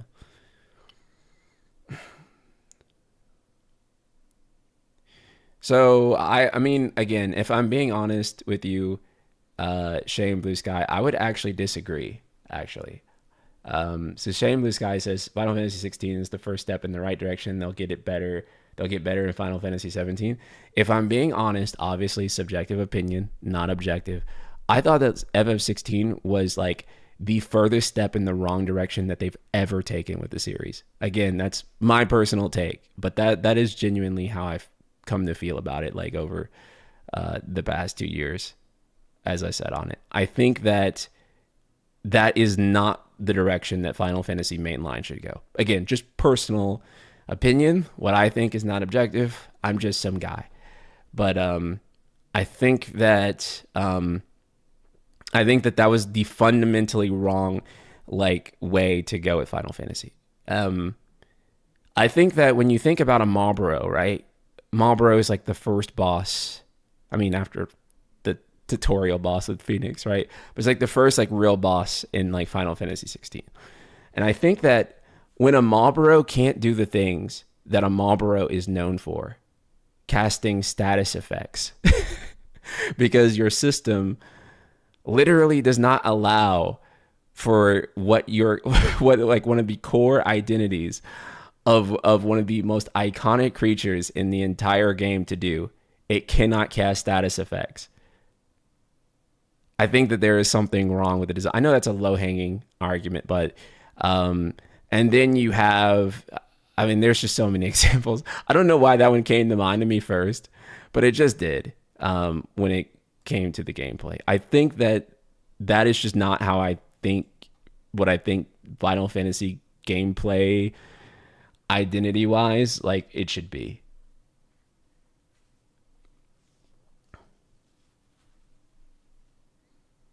Final Fantasy 13 is finally off the hook. I'm not going to lie. As I said on 16, it did make me reevaluate Final Fantasy 13.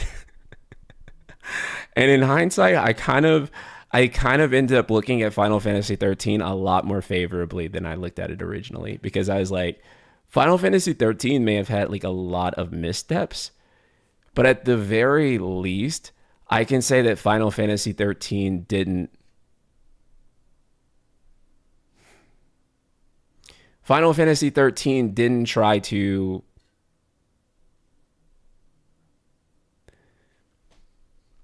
Final Fantasy 13 had a lot of bad implementations of what we currently, of the way I see Final Fantasy, right? Like, it is at its core what Final Fantasy is about, but in many ways poorly implemented. Whereas I think 16 just does not do those things, period.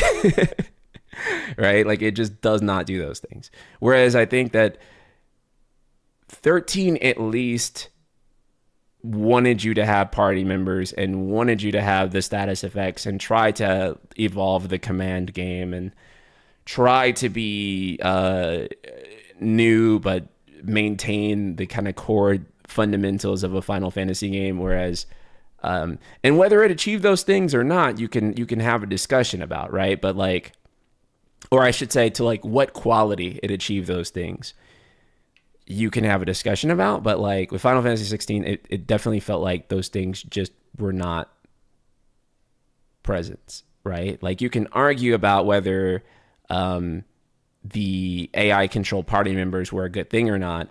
But in 16, there are just no party members to even talk about, right? Like, not like real party members. So stuff like that. Again, not objective, just my ultra personal subjective opinion about what I value in the story.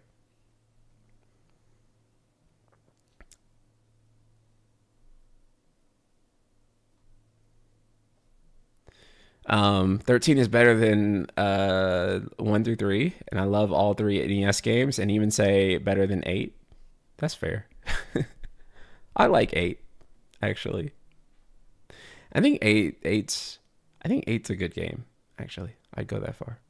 16 is what Japan thought Western audiences wanted in an RPG. I mean, yeah, it's very much predicated on that. You go back and you read through the interviews.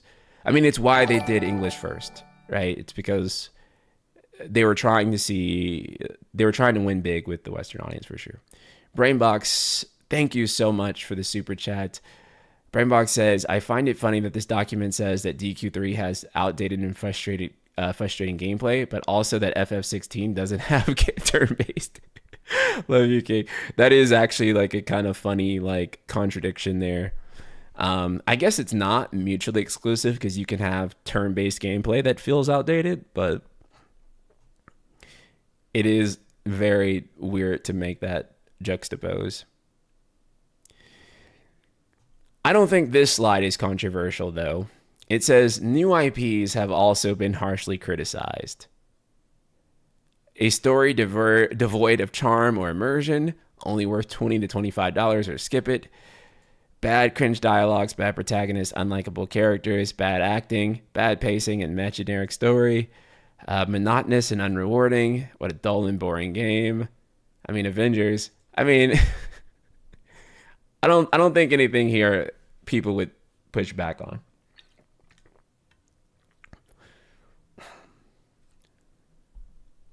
I think this is like everyone agrees, for sure.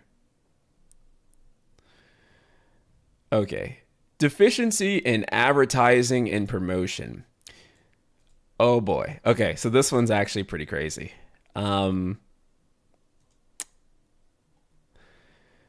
The revenue returns on Square Enix advertising expenditures for new titles and launches significantly lag behind competitors. So this is unit sales weighted average for okay, no wait. This is the average that they're spending on each one of these it's the average that they're spending on each game in order to sell a unit. So this is how much in yen that they're spending. and then that equates to a unit, right? Subtext, thank you for the super chat. The takeaway is clear. Avengers 2 will save Square Enix. Indeed, it will. Yeah, I have seen the Eden slash FF9 announcement. It looks really cool.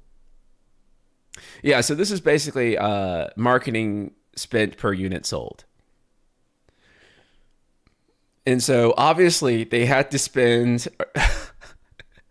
Basically, this tells you right here that Forspoken did not make a lot of money, right? Because basically per unit sold, you had to spend more than double the amount of Final Fantasy VII Rebirth and triple the amount of Final Fantasy 16 or Remake in order to sell one unit. So I think it's fairly safe to say, if you guys didn't know, and I know this comes as surprising news, Forspoken fucking flopped. But also here, this is really interesting though too, because if you look at this, say Dragon's Dogma 2, the amount of advertising that they spent is half of Final Fantasy VII Remake and a third of Final Fantasy VII Rebirth. And then look at Monster Hunter Rise, right? Like Monster Hunter Rise is literally a tenth of what Square Enix has had to spend on Final Fantasy games. And Monster Hunter Rise, at least from what I remember, sold really well. Let me... Do we have... Oh, Monster Hunter Rise sold 17.8 million units. Okay. Wow. So they basically spent little money and got big return. Pretty fucking good. Weak performance of legacy titles is evident from the low legacy sales ratio compared with competitors. Interesting. Legacy sales ratio within HD games. So older games? Capcom's older games were selling better? Well, I guess it depends on what they're defining there. Excluded from benchmarking as the company owns its own console, making platform deployment and promotion relatively easier than for other companies. Okay, yeah. Yeah, it makes sense with Nintendo. Of course, fucking Nintendo. Yeah. They said Nintendo is built different. Yeah, I mean, objectively, bro, it is. Lacking legacy sales of core IP, the weak performance of legacy sales is attributed to the decline in legacy sales per core IP title. Interesting. I really want to know what they define as legacy sales here. Like, how old are the games that we're talking about here?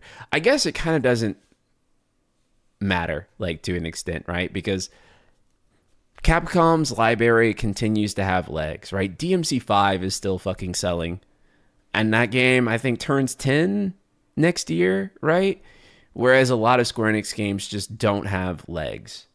And beyond their initial release. So that to me is not really surprising. Are they counting Pixel remasters as legacy? I assume so. I assume this just means like legs in general. I don't know. Kind of hard to define there because they don't say what they're defining legacy titles as. Stagnation of revenue growth, weak sales in the SD business, which is they mostly, basically SD business is like their mobile games and shit. As you can see, Dragon Quest Walk is the biggest thing that they have. And then it's kind of insane too that Dragon Quest Walk alone is 64% of their entire of their entire mobile division. And then other Dragon Quest games are 10%. So like 74% of Square Enix like mobile is just literally fucking Dragon Quest, and then that's it. Final Fantasy makes up 12%. Saga makes up 4%. That's interesting. I didn't even know there was a Saga mobile game. And then others make up 10%. So, which really, this 12%, I'm like, Mobile game wise, isn't the only Final Fantasy mobile game active right now Ever Crisis? Is there another?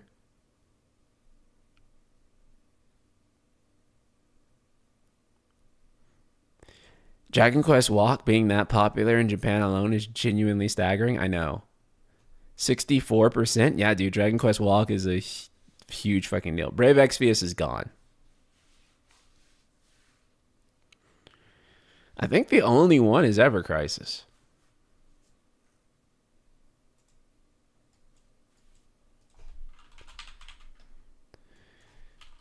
Let me see.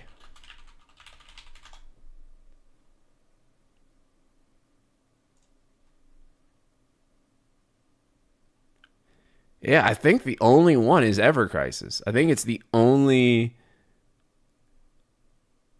Oh, War of the Visions, and maybe Record Keeper are Japan only still. Okay, maybe so then. So maybe Ever Crisis is doing like better than we thought. I don't know. It is evident that SD Games business relies exclusively on saturated domestic market. Damn, that is true because 97%, holy shit, dude.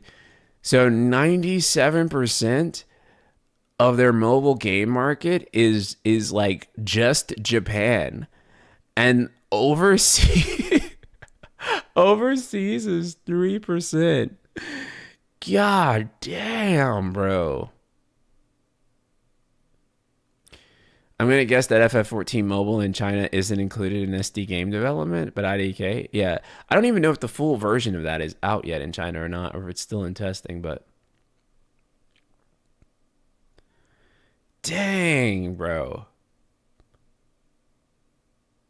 the estimate is weird though. Read the footnote. Regional revenue for SD games is estimated by deducting the regional revenues of HD games and MMO segment from the regional revenues of the digital entertainment segment. Domestic and overseas revenues of the HD game segment are estimated based on regional sales of HD games. What the fuck? That is weird. Huh.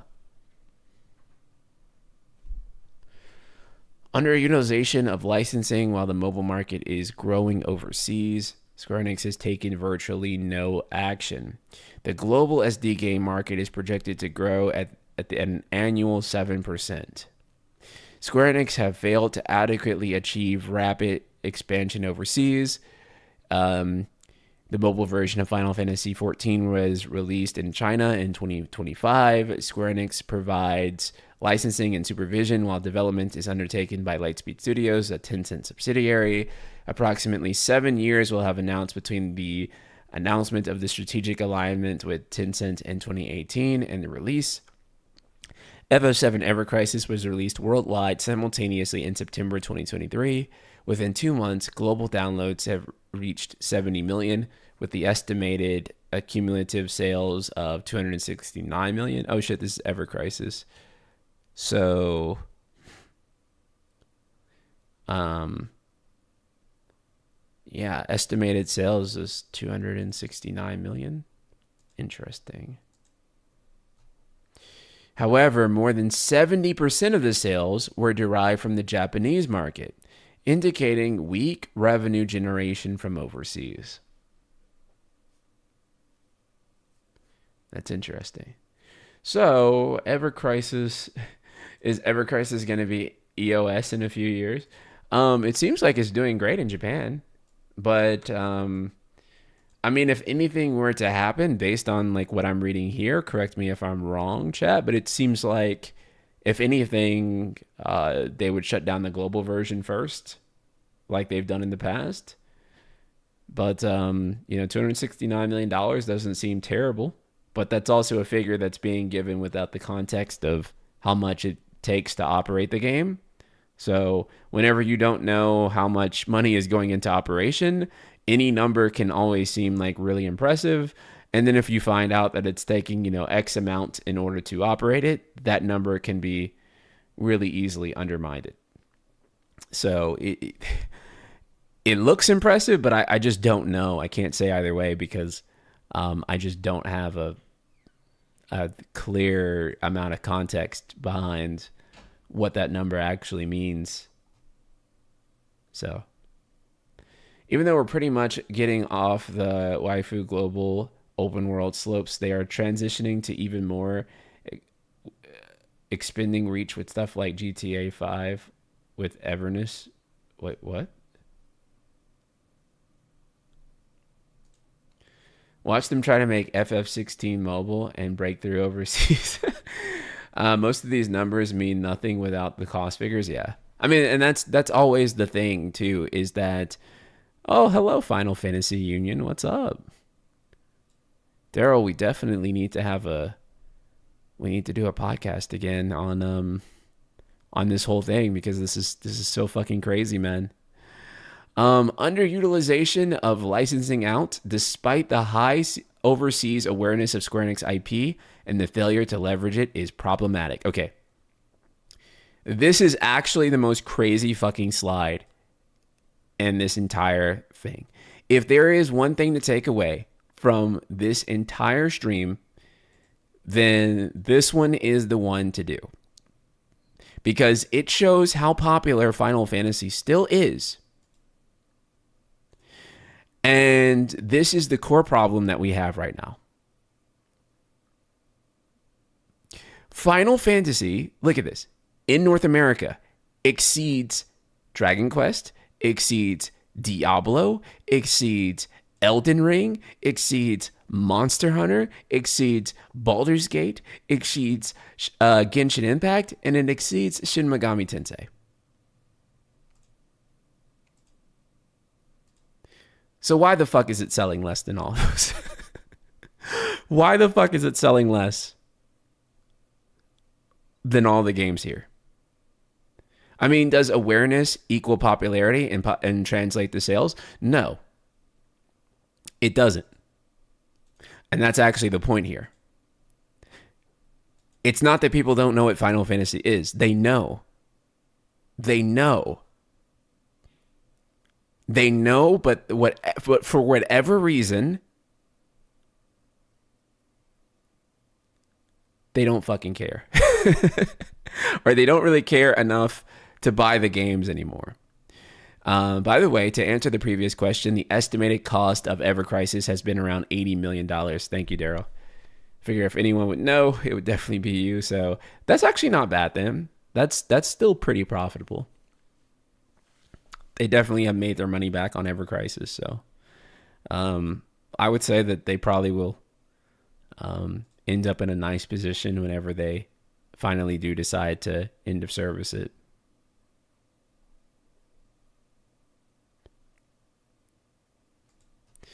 So I will let you guys be the ones to decide why you think people know what Final Fantasy is, have that brand awareness, but at the same time that they do, they just aren't picking the games up like they used to in the past. I don't think that there is a single answer that explains all of it in its totality. I think that there are a lot of different factors that come together. Some of those factors include the lack of it being available on all platforms on day one. Some of those factors include a lack of clear brand identity, maybe some of the way the games are promoted, etc. Well, I'd say that most older fans are still interested in new titles, but since they're older fans, they have preconceived notions of what a FF game is, so all the experimental changes will fail with them, right? And this is something that we talked about earlier, that we're saying that, oh, the boomers don't like it, but the new people coming in will. But like for the most part, Final Fantasy is just boomers arguing that boomers don't like it, right? Like we're arguing about like, you know, people argue maybe like, oh, like Final Fantasy 16, the action combat, the Zoomers will love it It's just the boomers that are complaining. But really, it's the boomers who love it and the boomers that are complaining. It's just boomers. Like the people who hate the way shit is and the people who think that Final Fantasy is at its best point ever, it's all boomers. Like it's all it's all motherfuckers who are the same age.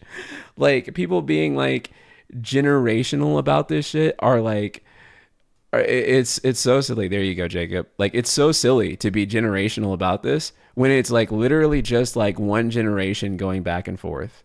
Like it's literally just us. People in like their late 20s on the lowest end and people like probably in like their early 40s in that age range. And there is no like 19-year-old kid playing this shit like unbiasedly or anything. Like, I mean, I'm sure there is, but like statistically speaking, for the most part, that's not true. Like, it's not like a really big influential part. So really what you have going on is that they release something and half of the boomers love it and the other half of the boomers hate it. And that's just the problem with the fucking series. It's just your nephew counts. Yeah, cuz Unc put him on, bro.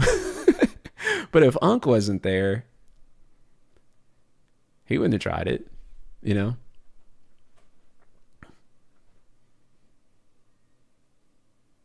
Magic the Gathering proves Final Fantasy is strong among the millennial crowd, right? So millennials, not boomers. We're using boomer to describe millennials and Gen X and possibly older Gen Z. And we're using Zoomer to define younger Gen Z and all of Gen Alpha.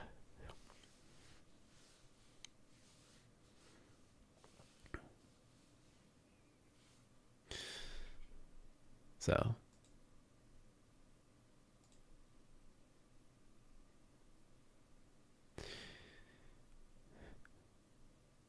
boomer means console buying Roblox guzzling players or Robux. Sorry. Yeah, it's funny.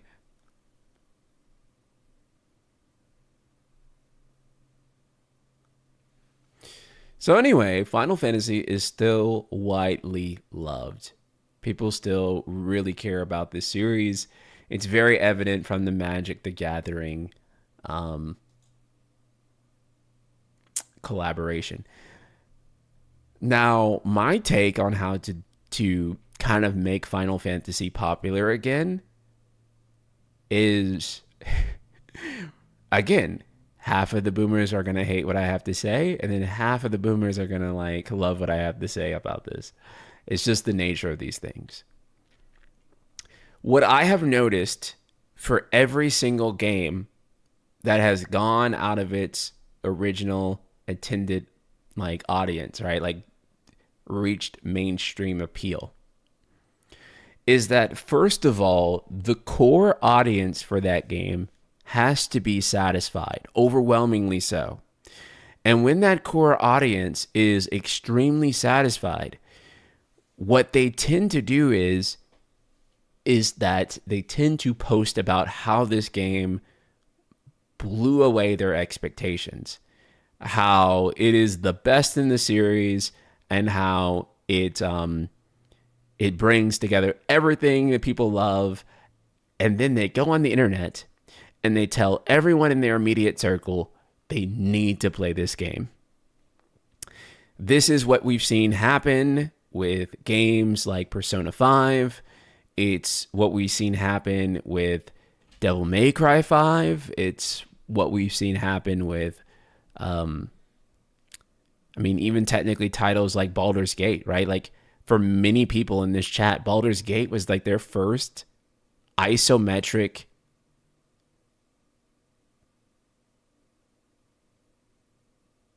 CRPG. I was catching up to this VOD in 3x speed. I'm caught up now. You sound so slow. I'm cooked.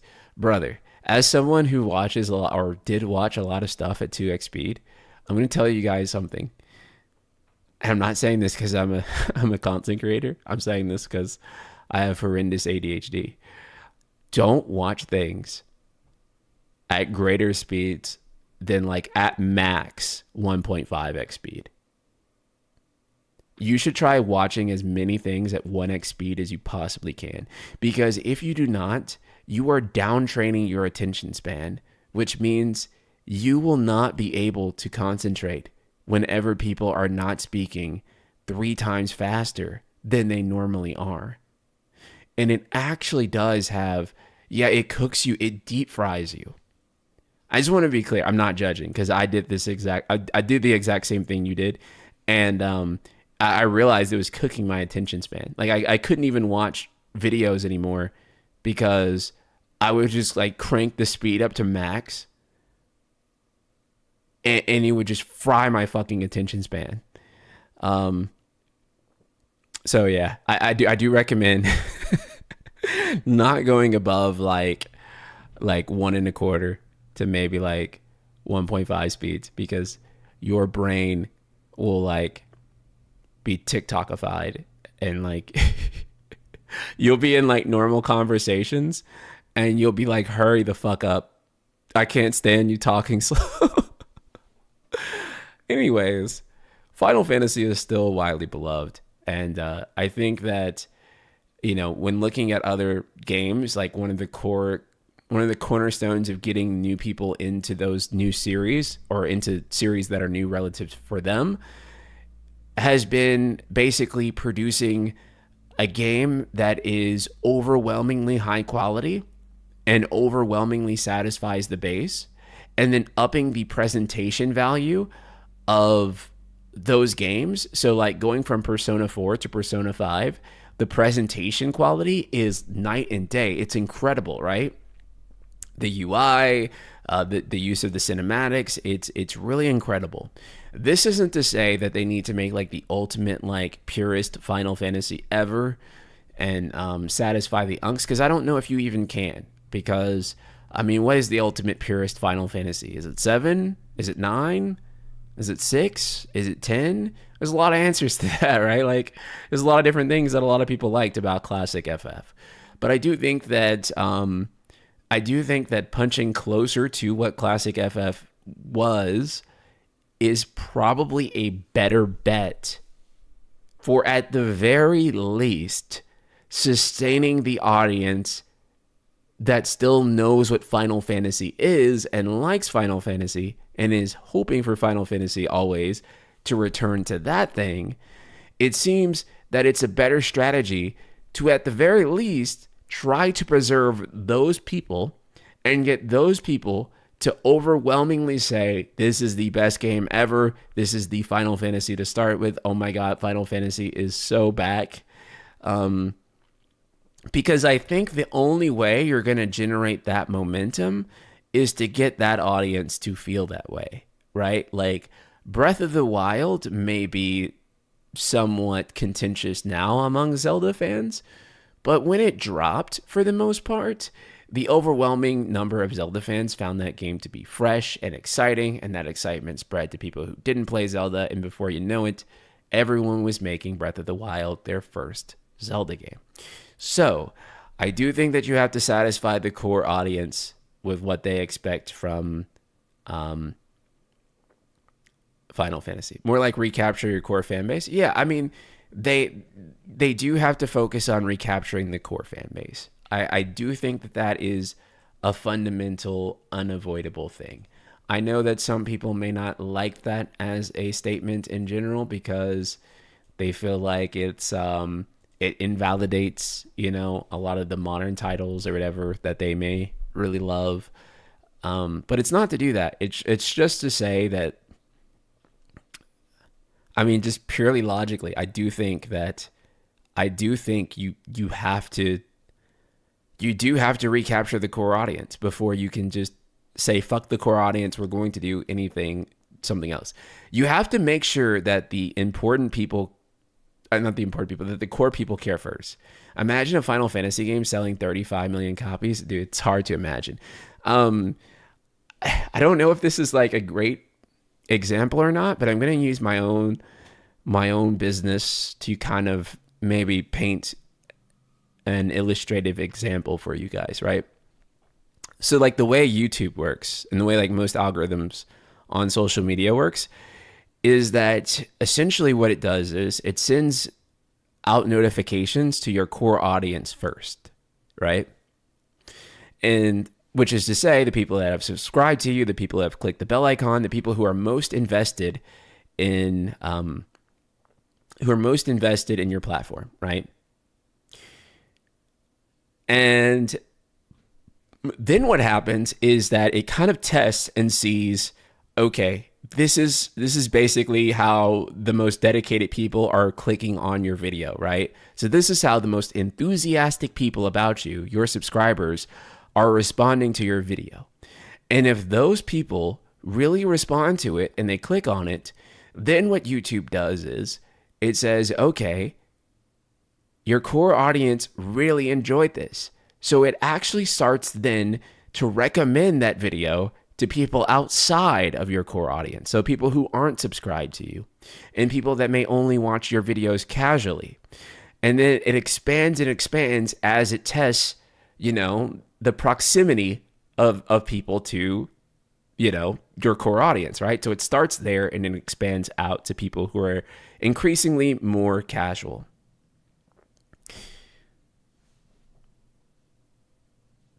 This is also why sometimes as creators, we get like a little locked in to certain topics and certain types of content because our core audience will click on that first, but then they won't click on other stuff, which then limits our reach whenever we try to do a video about some other game. So if we relate this to Final Fantasy and how that works, is that imagine I started uploading videos on, I don't fucking know. Let's just use like a game that like is like completely ridiculous. Let's say Concord, okay? Let's suppose Concord is still alive and I start uploading fucking Concord videos. Okay. And my Final Fantasy audience is like completely disinterested, right? Then it's really hard for me to gain traction with people interested in Concord. Now, one of the things about YouTube is if you keep going, you can eventually gain an audience, right? So you can brute force it. And eventually it will get promoted and it will get seen by those people. So I suppose that maybe there is an option for Final Fantasy to like continue to just brute force that like we're gonna make like this badass like character action game going forward. Every other game is gonna be Final Fantasy 16 like spiritual continuations where we're a Devil May Cry Bayonetta game now, right? Sure, if they get to like Final Fantasy like 22, maybe they can like eventually they'll start gaining the traction.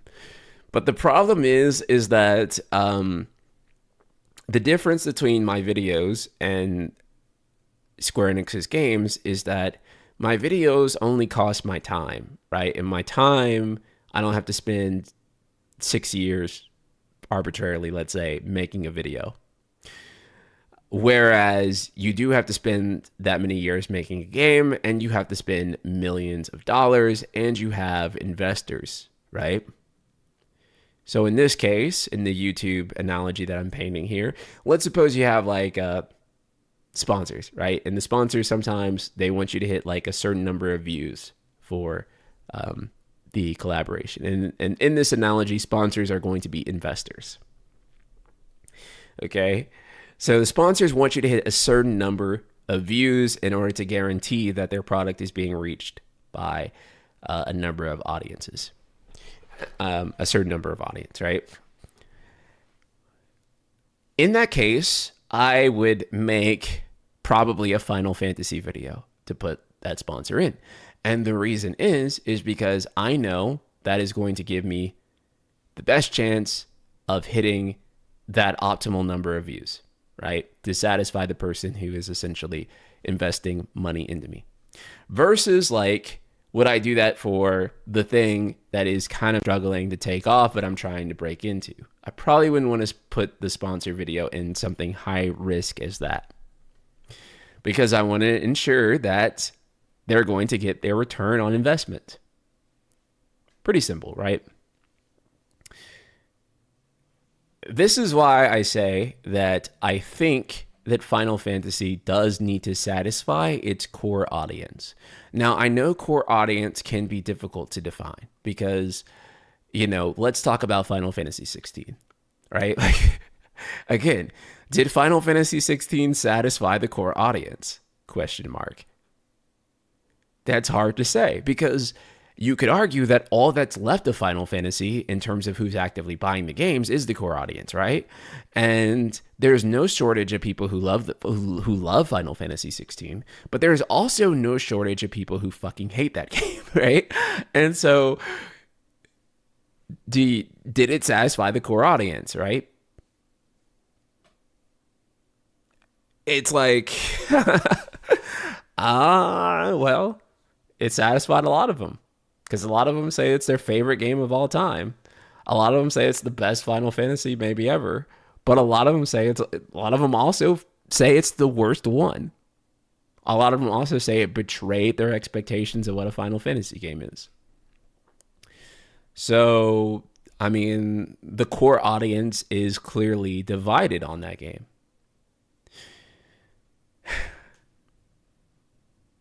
All of this is to basically paint a picture for you of why I think satisfying the core audience of Final Fantasy is most important. And I do think, let's just be honest, if they put out a very command-centric game, I'm not necessarily saying that it has to be turn-based, but I am saying something like Final Fantasy VII Remake is also a command game that has been very well received. Maybe not exactly Final Fantasy 12 and 13, because those are also kind of divisive systems, but they're also command games, and their battle systems are definitely not as divisive as, say, Final Fantasy 16. And so, yeah. I think that they should put out a game. I know this is going to be a hot take. Brace yourself. I think that they should put out a game that has some form of command-based battle system that can mean anything from Final Fantasy X all the way to Final Fantasy VII Retrilogy. I think that it should have airships you can fly. I think it should have a world map. And I think it should have playable party members. And I think that it should have an exciting new growth system that you haven't seen in an RPG before, that is really experimental and provides a fun new way to build your characters. I think it should have the coolest character designs that you've ever seen.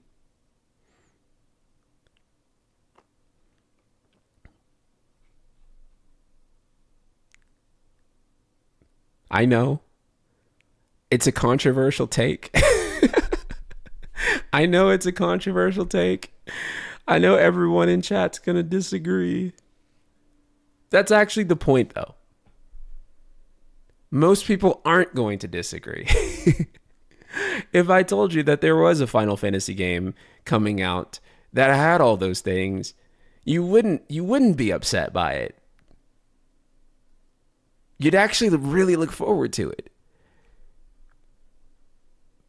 But that's because everything I said there is just the expectations of a Final Fantasy game. It's just like what people look forward to every single time.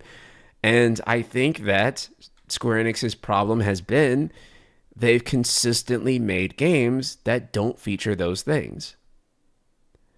And the core audience is divided by people who can either accept that those things are no longer there, and the other half of the core audience cannot accept that those things are no longer there. And to them, that's what a Final Fantasy game is. But here's the thing. The core audience that loves the newer titles is not going to be turned off by the game that I just described. They will fucking play it and they will enjoy it, and they will also say it's the best Final Fantasy. And then they'll say, you know, they may make a post and be like, I thought 13 or 16 were better or whatever the fuck, but they're not going to be like, oh, this is bad. But the other half of that core audience, the core audience that feel like maybe 16 missed and they didn't really like 13, etc., that half will be like, holy fuck, we're so back. We're so elated. So I do honestly feel like they benefit more from making a game, a Final Fantasy game, with those specific requirements than they do making a game that does not have them.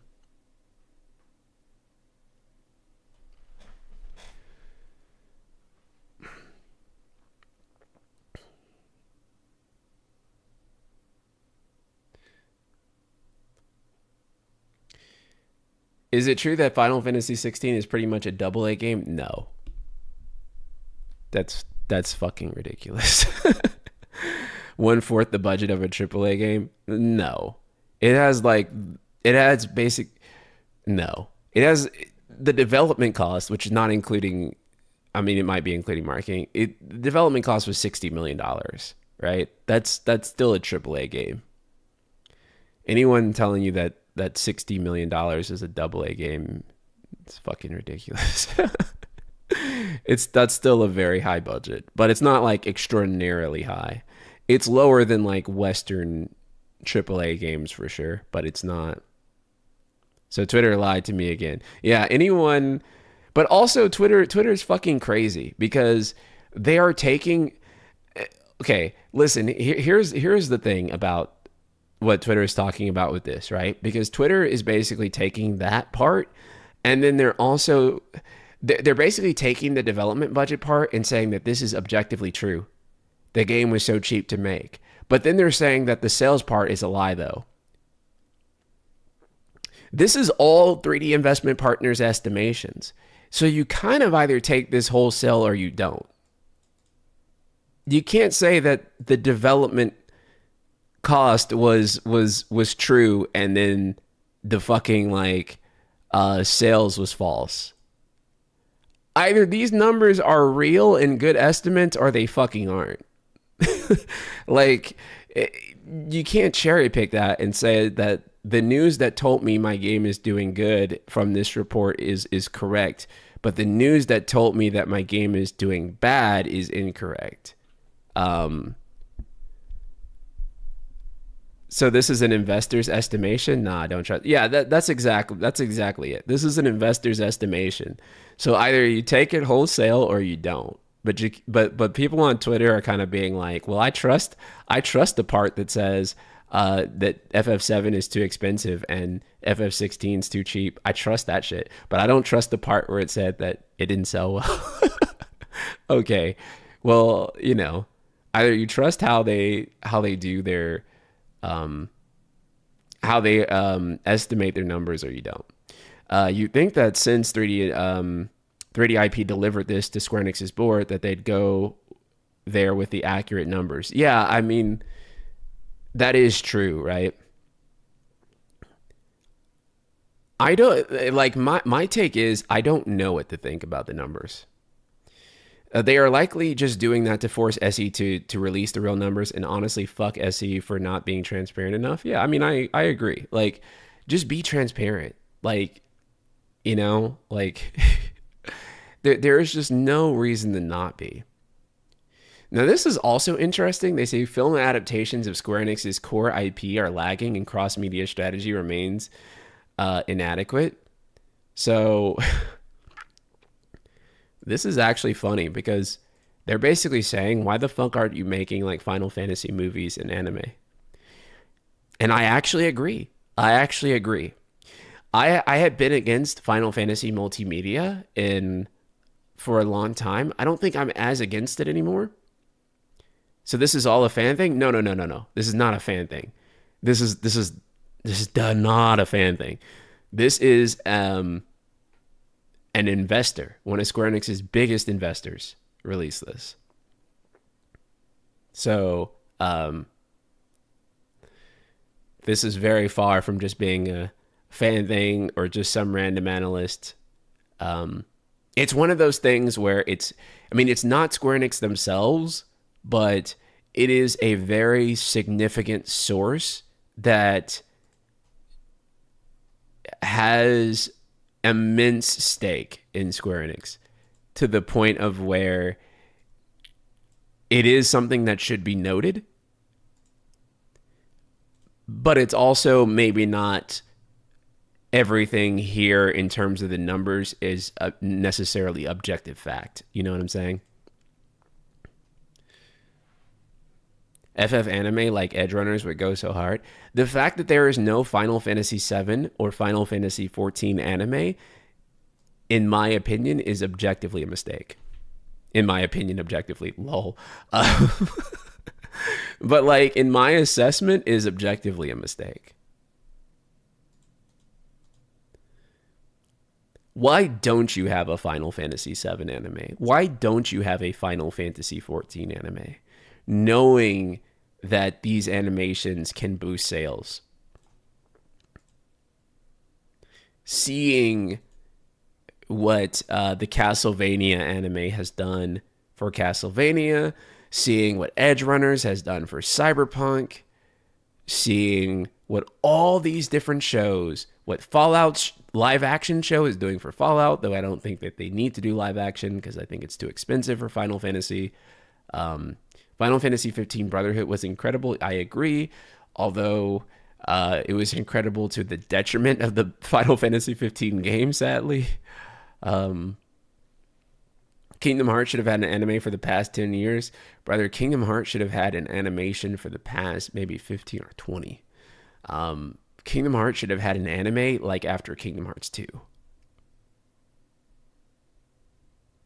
It's literally owned by an animation company, the most famous, culturally embedded animation company in the entire fucking world. And there's no Kingdom Hearts show. It's just fucking ridiculous, man. This is another interesting bit from the brief I read. Aside from the animes and movies, remember Square has a publishing wing and they aren't using it to advance any of their IP. Have they ever published a truly successful book based on one of their IPs that broke outside of the core audience? I remember the Cage manga showing up at Scholastic Books fairs back in the day, and I feel that's the most penetration they've ever had. Yeah, I could say so.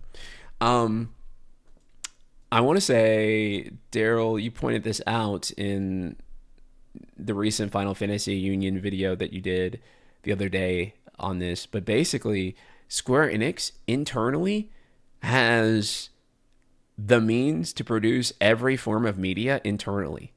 They can produce video games, films, and they own publishing as well, so they can produce books and other media. Obviously, they can produce music.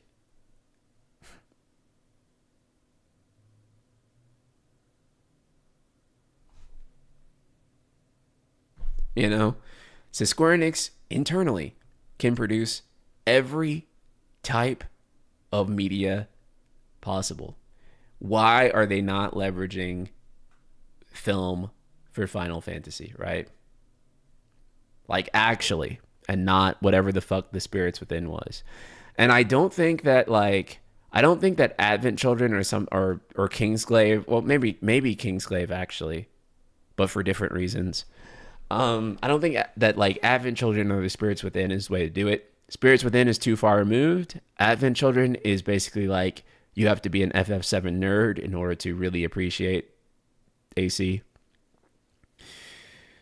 Well, actually, I'm lying. Advent Children actually did really well. I mean, I don't think it would penetrate an audience now, but Advent Children actually did like shockingly well. Let me look this up.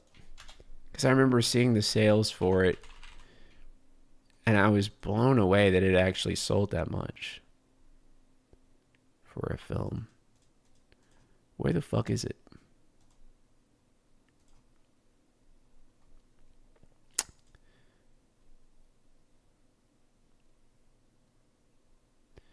I'm trying to find if someone in chat find it for me if you can. But Advent Children actually sold like a few million. Like people actually like went and purchased it on like UMD and shit. Advent Children was a cultural phenomenon. Yeah. I don't the reason I say I don't know if doing something like Advent Children again is like the right move is because I don't know if Advent Children would like, well, I mean, I guess Advent Children did at the time penetrate a new audience. So maybe I don't know what the fuck I'm talking about. But then again, Advent Children was so culturally appropriate to release at that time. Like emo was at like an all-time high. They had fucking Gerard Way singing the theme song for like Advent Children Complete on Blu-ray. They had like the fucking like fashion aesthetic just was like really on point for the time. Final Fantasy VII had only come out like a few years ago, and like people were still like really high on FF7, and like all the kids were still like super FF7 pilled, and yeah, they really got lucky with Advent Children. Yeah, for sure. Disney Channel was developing a show shortly after KH1. It was canceled, according to the director, out of respect for the partnership with Square. I get the feeling that means Disney could have, but Square Enix strongly indicated that they wouldn't have liked it. Their insistence on developing all media, FF media internally instead of partnering with anyone is possibly a catastrophic mistake. I completely agree. And that's another part too, is that they would want to develop any Final Fantasy thing internally.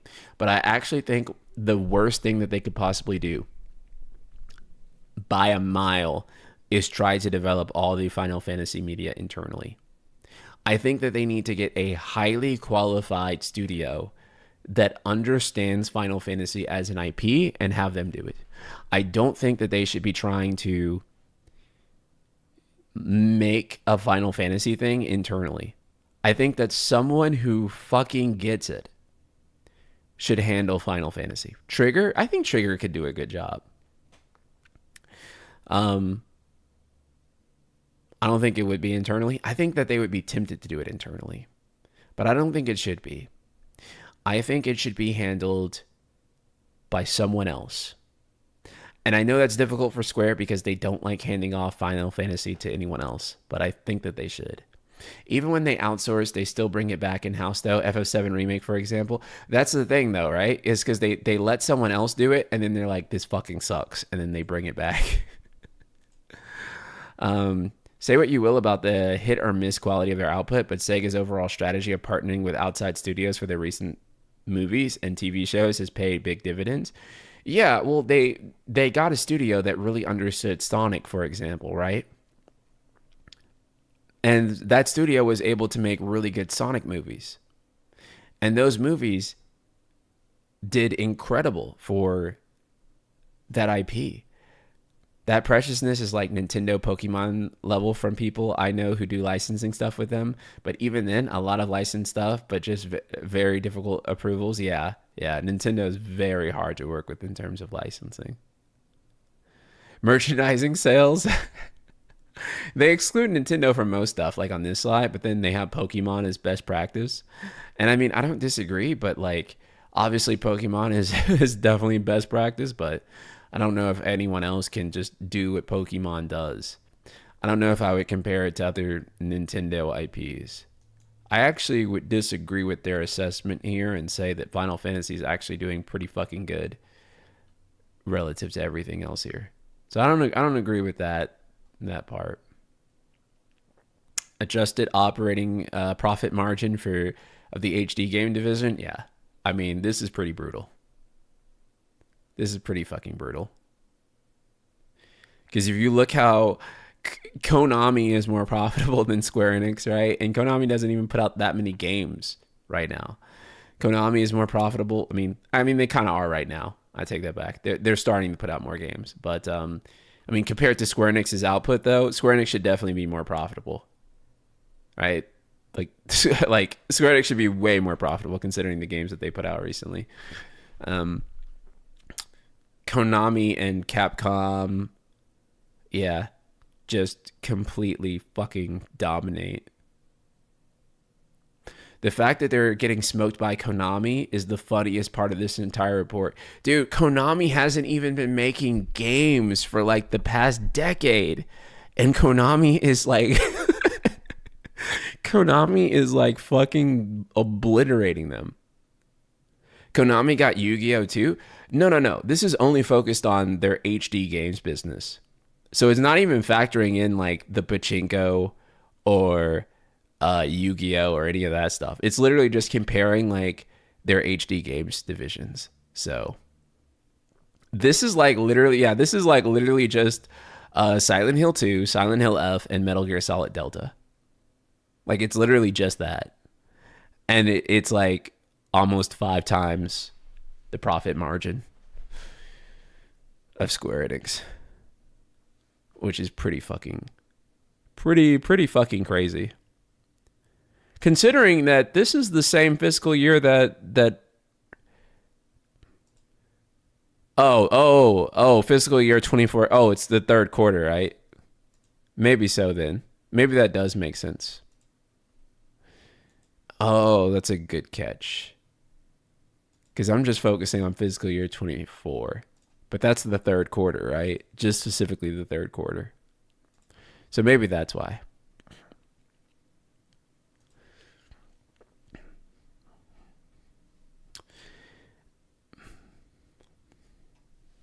That's really just proof that Square's development cost is way too high. Time to scale back cloud tier physics. Yeah. Ratio of revenue, the HD games business. Okay. Square Enix versus Capcom.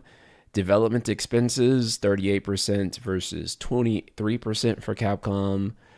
Cost of goods sold. Advertising.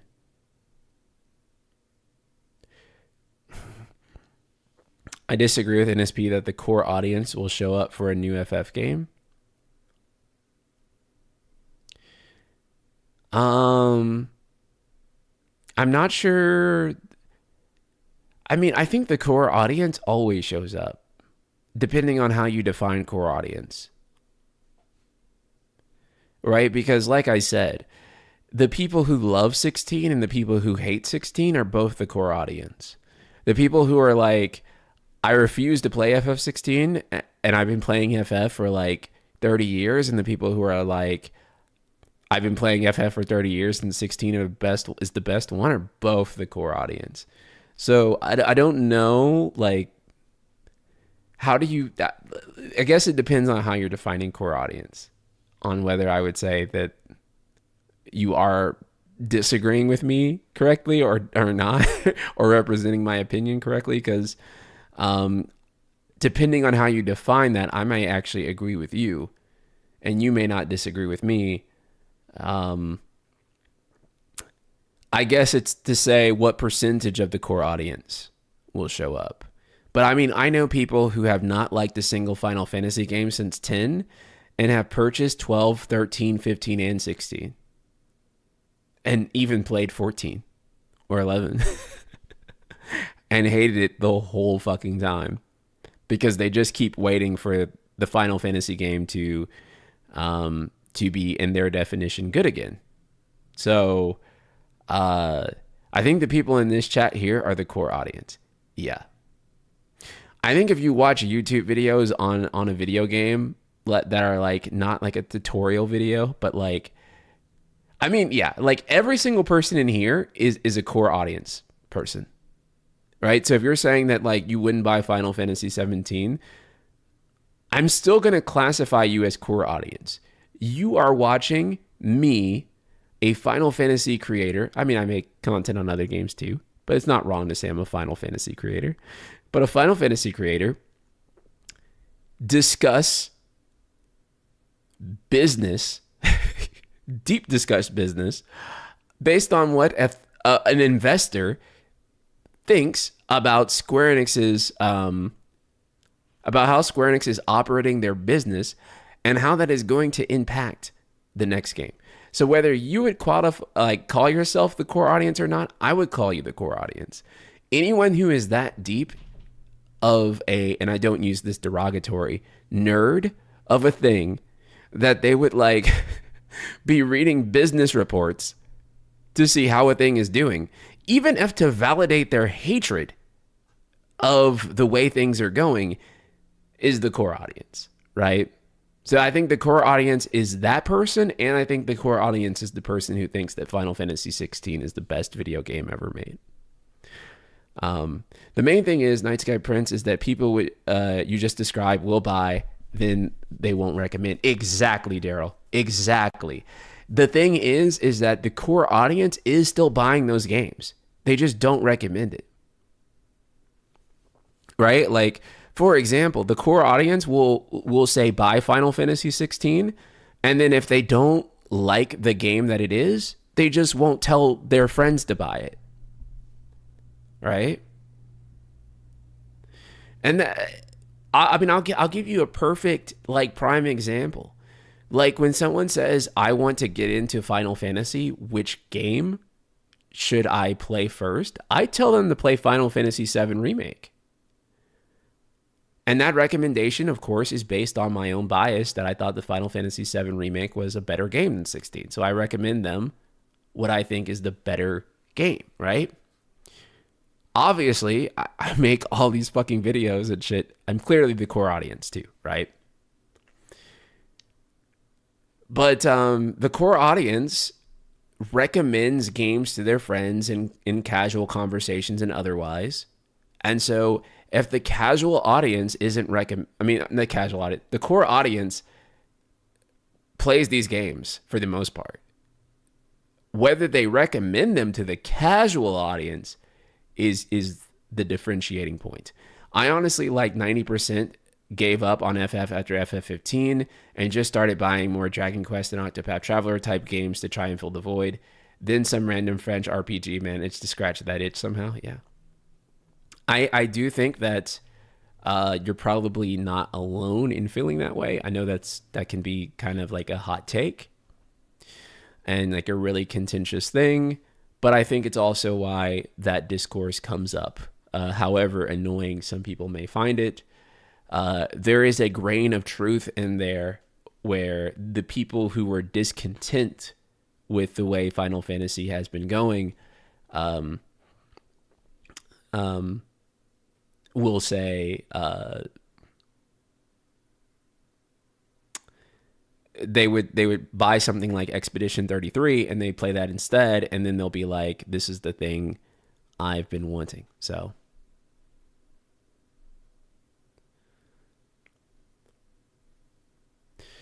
Remake and Rebirth are good enough remakes of FF7, just not everything in them people are going to like. All people liking a single item is always unlikely. Just because something wasn't a good idea doesn't make the game bad. Yeah, sure. As much as I shill for FF9, I actually start recommending 10 as a good starting point. Feels like a happy medium between the old Square and modern Square, if that makes sense. No, yeah, I think that 10 is still a great like first Final Fantasy game for sure. I think, and I say this from a business perspective, because as you guys know, I don't think a Final Fantasy X remake could ever live up to my hopes. But I do think a good 1-to-1 remake of Final Fantasy X would actually be really good for business, because I do think that there's a certain accessibility and like a really good hook to Final Fantasy X that would make it, sorry, I'm congested because of allergies, that would make it really accessible to play for a new audience and really good. I feel like when you start a new save for Final Fantasy X, you just can't help but finish it. It's just such a compellingly well-paced game that has very little fat to it until the end with its post-game. That makes it extraordinarily compelling to just get through. I'd rather a proper remaster, to be honest. Me too, personally speaking. Because I'm too attached to certain things in Final Fantasy X, right? Like, I'm normally not that picky with remakes, but with Final Fantasy X, I cannot help it. I will be a bitch. I really will be. Like, I don't even know if it's possible to satisfy me with the Final Fantasy X remake. I'm just going to be honest. I just think that I will be like, not good enough. with like stuff, and I'm extraordinarily worried about combat. I'm extraordinarily worried about combat. I'm open to any other Final Fantasy game adopting like the 7 remake style of combat, if whether that's Final Fantasy 17, whether that's a remake of 8 or 9. I don't mind those games adopting 7R combat or something alike. There is no action game system that would make Final Fantasy X remake good to me. It is inherently fucking garbage to put Final Fantasy X with any other combat system than the one that it has already. I would not accept it. And I say that loving 7R's combat and actively preaching that as like one of the best options for the future. I would not fucking accept 7R combat for Final Fantasy X. I would throw that shit the fuck out. Love's Darkness, hello. How you been? I would toss that shit the fuck out. So, yeah. That's why I say, like, a 10 remake to satisfy me would have to be pretty close to 1-to-1. There's some stuff I'm okay with adding, but, like, for the most part, I don't want anything else. Like, I would not want anything else. I would just literally want a better version of Final Fantasy X that is more accessible for a new audience that I can recommend to people more easily. And that could also be a better remaster, or it could be like a Crisis Core Reunion style remixer. But I don't want them to. I certainly don't want them to Final Fantasy VII remake the FF10, and that is not actually even disrespect to Final Fantasy VII remake. I would want it to be one game, and I would want it to have the same combat. It's a reflection of the state of things that so many people feel best recommending 20-plus-year-old games as the starting point. Subtext, thank you so much for the super chat. Yeah, that's the thing, right? Is that we recommend the 20-year-old Final Fantasy game as the best starting point and not the new one. On some level, consciously or unconsciously, that kind of says a lot, right? Like, because Final Fantasy X is generally thought of as the best starter Final Fantasy. Why? And I say this as someone who thinks 10 is the GOAT, but like, why is a 24-year-old game still the best starter game to understand Final Fantasy as a series? You know, why is that still the best one to recommend? And obviously not a slight at Final Fantasy X, because that's my shit. But like,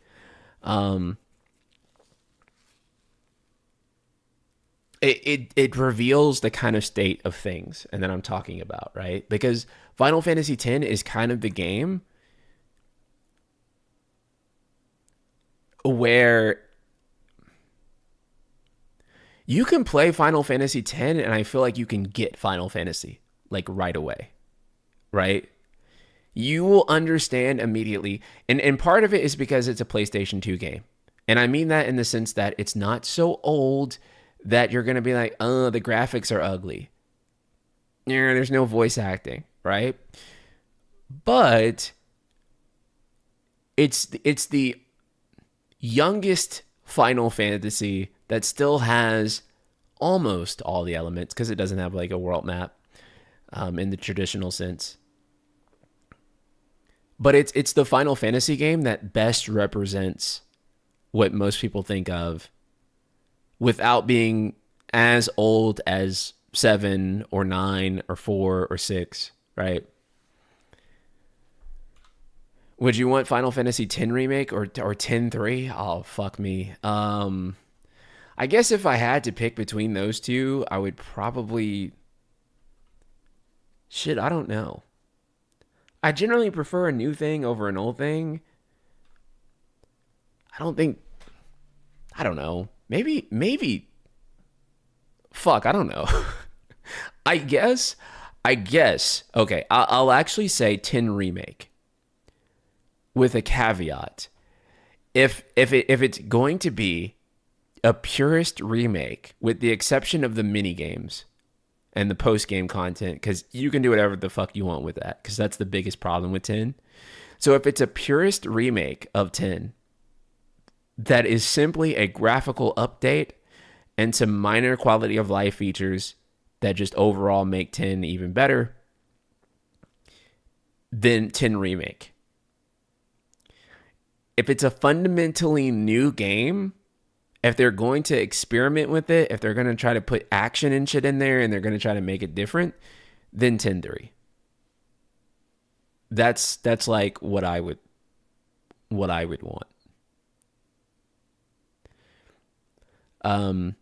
10 needs a better remaster, not a remake. Yeah, I think it needs like a remakester, you know? Like a Crisis Core reunion. The only major, first of all, thank you, Nutella, for the super chat. The only change I'd want to see in a Final Fantasy X remake is an overhaul in the real-time cutscene / camera direction. Leave everything else. Yeah, no, for sure, right? And like, maybe like English lip sync for the characters, right? Like actual English lip sync. They will revert Tidus to being a plumber. They will. They will.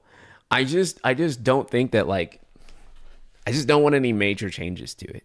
I think it's a very sacred title.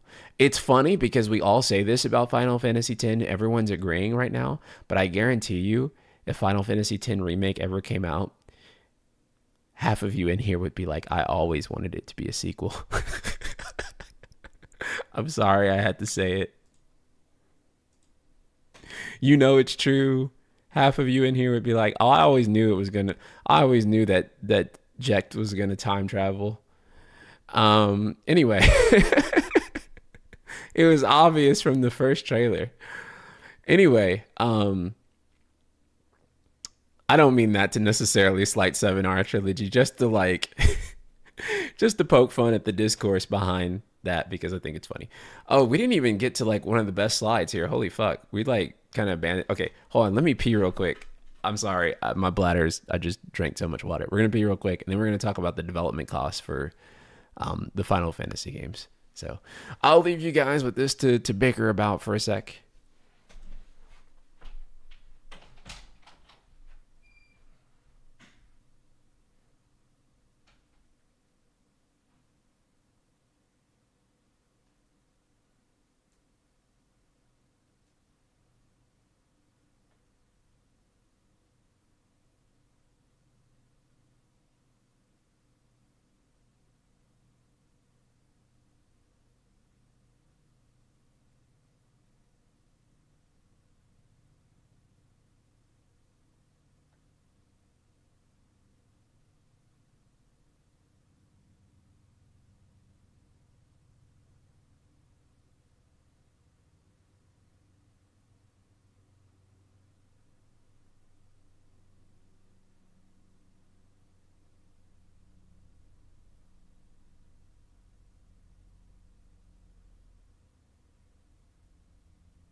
Okay, we're back. Why does Monster Hunter Rise cost so little? That's a great fucking question. I have no idea, actually. They developed that lean as fuck. How the hell is Remake more expensive than Rebirth? I mean, really easy. The fact that Remake, they had to create all those assets for the first time and all the code for the first time for the battle system and all this other stuff. Whereas Rebirth, they didn't have to make as many new original assets, so they had a ton of asset reuse that they could have in Final Fantasy VII Rebirth. That's how. And also, too, the elephant in the room for Final Fantasy VII Remake is that Final Fantasy VII Remake started out development at Cyber Connect 2, and then it transitioned Remake back to Square Enix internally, and they lost a ton of time and money on Final Fantasy VII Remake, which is likely why its development costs are so high.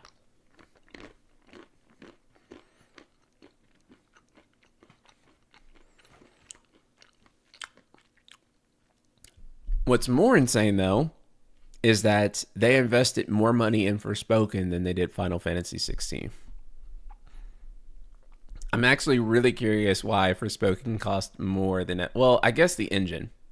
Actually, never mind. It actually does make sense that Forspoken cost more. Because for Forspoken, they essentially wanted to invest in Luminous Engine as well. And I'm sure that's factored into the cost. Sorry, I'm eating cashews right now. Give me 1 second. Get the energy so we can keep going.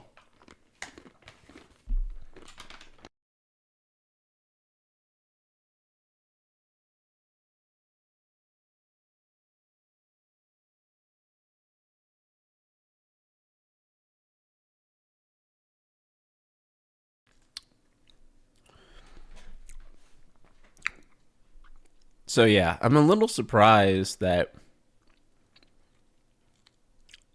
91 million. This is yen, by the way. This is not USD. I converted it all for you so I can just read it out. That's 139 million for Final Fantasy VII Remake, 123 million for Rebirth, and 60 million for 16.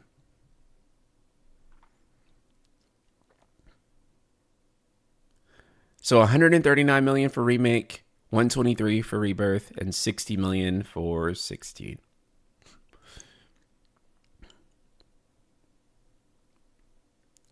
Is what I got there. Those numbers may or may not be wrong.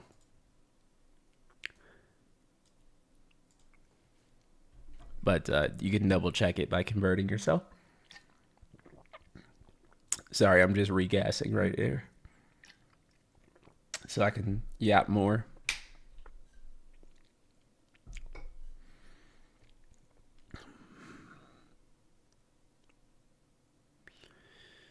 I'm back for the best slide.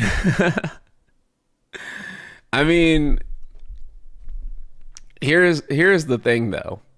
This goes back to like what I'm saying is that people on Twitter will say that this is objectively true and that Final Fantasy 16 was so cost effective, but then they'll say that the $3.25 million is a lie. And they're all coming from the same source. So unless this is one's a lie and one's the truth, like you either kind of have to take this wholesale with the sell cost that they're providing or not. But I don't think you can really say that this is emphatically true no matter what. And then the 3.25 is just they got an agenda, right? Because if anything, then the 3.25 is saying that, oh, this actually did maybe okay. Who's doing that though? I haven't seen anyone doing that so far. I mean, that's what people were saying in the chat that people were doing. So I just went based on that. I don't know. I haven't looked at my feed in hours. I doubt they're lying about the numbers. I don't know. I think that if the numbers are not true, then we'll know pretty soon.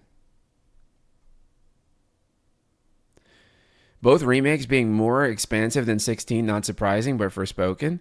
I mean, again, one thing that you have to factor in with Forspoken is kind of like forward, like Luminous and establishing Luminous Productions and developing that engine further had to do a lot with that. You posted a chart a month after release or something that Rebirth did almost 1 million PC sales wise. Yeah. I think they are using the information they can find and presenting it in a way that benefits them, but I really doubt it's totally fabricated. No, 100%. 100%. I agree. I agree. I don't think it's like made the fuck up numbers, right? Like I agree with that too. I think that the questionable part is how they present it to benefit their end game, because what I think they want to do is pressure other investors, and they're using this as a way to pressure them. And this also shows cost per HD title. So As you can see here, Square Enix spends a lot more money than Capcom, but I do think that this is not fair necessarily, right? Because RPGs cost more money to make, right? Like Final Fantasy VII Remake, there's no way to do that and make it cost the same as like Resident Evil. So I don't know. I don't know if Capcom is the fairest comparison. Actually, I don't even know if there is a fair comparison because there is no other Japanese studio that makes AAA JRPGs other than Square Enix. They are the sole maker of AAA JRPGs. So, yeah, the closest thing is Dragon's Dogma 2, and if you look at it, they did spend about as much as Final Fantasy 16 more or less, right? Falcom, Atlas, dude, Falcom games are sure as fuck not AAA. Falcom games are not fucking AAA in any sense of the word whatsoever, bro. Falcom games are like the most definitive AA video games ever. Like textbook definition of AA.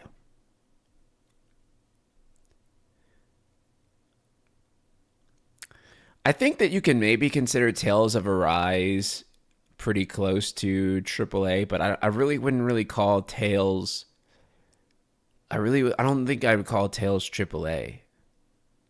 No, not really. I mean, Persona maybe, but even then, I don't even know if I feel comfortable calling like Persona AAA for the most part. It's like Metaphor is almost AAA. I mean, maybe. I don't know. I don't think that there is a single part of Metaphor that costs as much as an icon fight or anything in Final Fantasy VII Rebirth. I don't think that's true. Like maybe like you can group them together as AAA, but like they just do not spend as much money as that. Like half of Metaphor isn't even voiced. Whereas every single line of dialogue in Final Fantasy 16 and Rebirth is voiced, right? Like every single line of dialogue.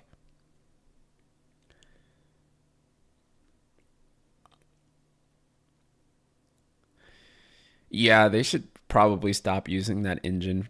I agree, Couch Potato, because Persona 3 Reload actually looks better than Metaphor, to be honest, by like a mile. Like the character models look better, the animations look better in Persona 3 Reload.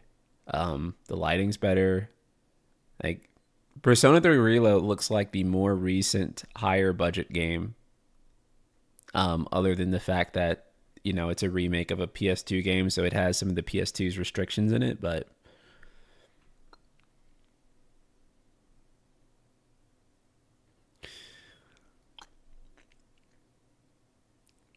yeah, I don't think there's any JRPG that is like as expensive to make as Final Fantasy.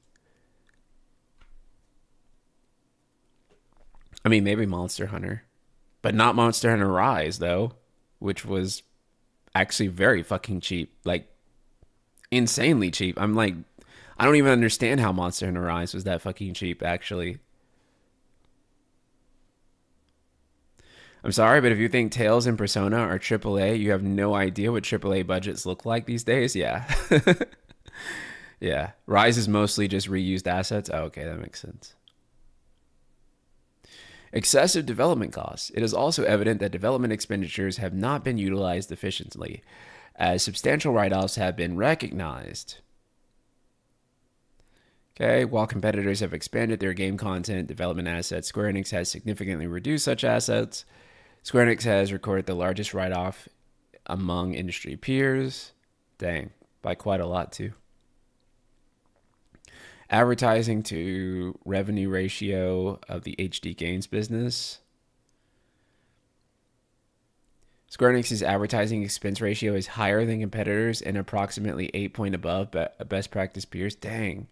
So Square Enix actually spends a lot of money on advertising, according to this, and they seem to get less out of it. Yeah, the gray lines are like a terrible, terrible thing. And then this is also interesting because this is basically um, this is how much they on average spend in order to get a unit sold. Actually, we already covered this before. Oh, it's a repost. Okay, they're just sharing it again. Um, I think that's like mostly it for the actual important shit that anyone really cares about. And then it mostly just, shows different ways that they think Konami and Capcom are doing better. And I think that's pretty much the end of it from there. Yeah. So just punching at it in different ways. In either case,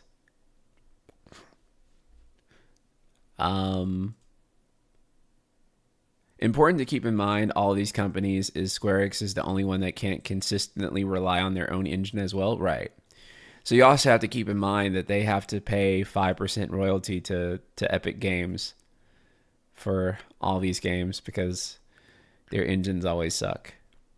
Speaking of advertising, if Square Enix has any trailers at the Game Awards this week, then that means they're spending $100K per trailer. I mean, you are spending a lot of money per trailer, but at the same time, man, Game Awards is such a prime spot for your game to be revealed and for people to know what it is. So it's definitely worth it.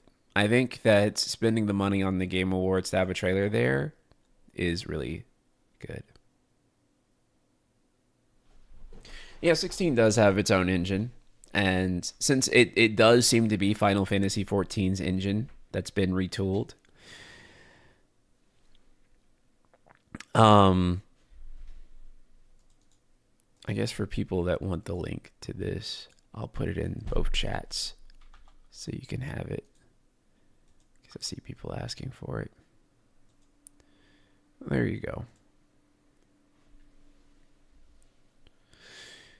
If you want to dissect this on your own, feel free. They should really try to shift that engine IMO. Is there really impressive tech, especially with the lighting and shadows? Digital Foundry almost thought it was ray tracing. That's actually really crazy. It definitely needs some optimization improvements though, because I mean, I don't have to explain this to you, Couch Potato, but yeah, there's definitely some optimization issues with it because it definitely does not run as well as it should. But yeah, it's not a terrible engine by any means though, in every other sense of the word. It definitely, I do think that 16 on a technical level looks a lot better than Final Fantasy VII Rebirth in terms of like it's especially its lighting and shadows, like especially.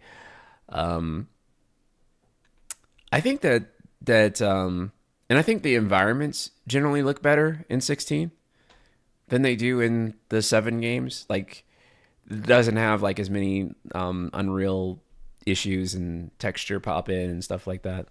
The only thing that I think that the 7 remake games on really eviscerate 16 on is the NPCs and the character models for the main characters too.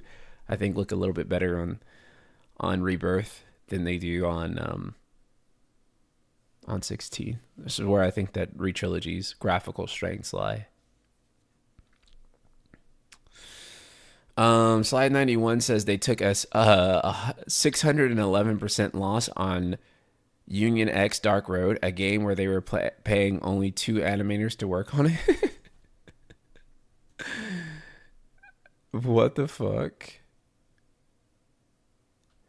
Oh, wow. Okay, this is actually an important slide we almost skipped over. Gross profit margin among SD titles, DQ Tactics, Ever Crisis,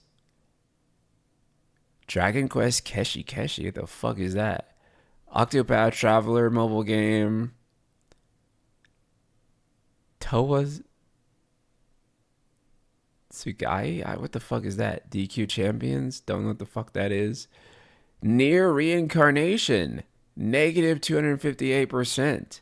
Full Metal Alchemist Full Metal Alchemist Mobile. Negative 378%. FF7 The First Soldier. 487%. Um, Anything else?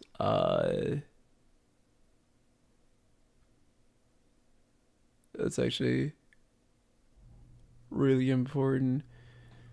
I hate that this is. There was a Bravely Default mobile game? I didn't even fucking know that. Negative 500. That's crazy. And then, yeah, Kingdom Hearts Union Cross Dark Road, negative 611%.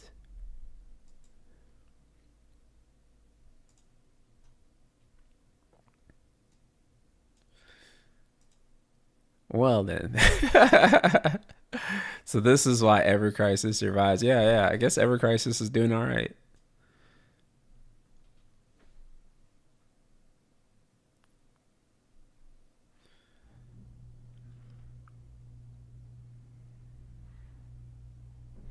Wow. The fact that Missing Link was allowed to stay in development for 5+ years is criminal when they had these numbers. Yeah, that's insane.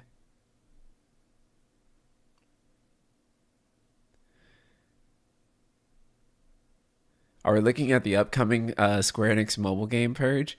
I mean, I don't think there is anything to purge really. Everything that's active is profitable, right? And everything that's not profitable is already dead. So,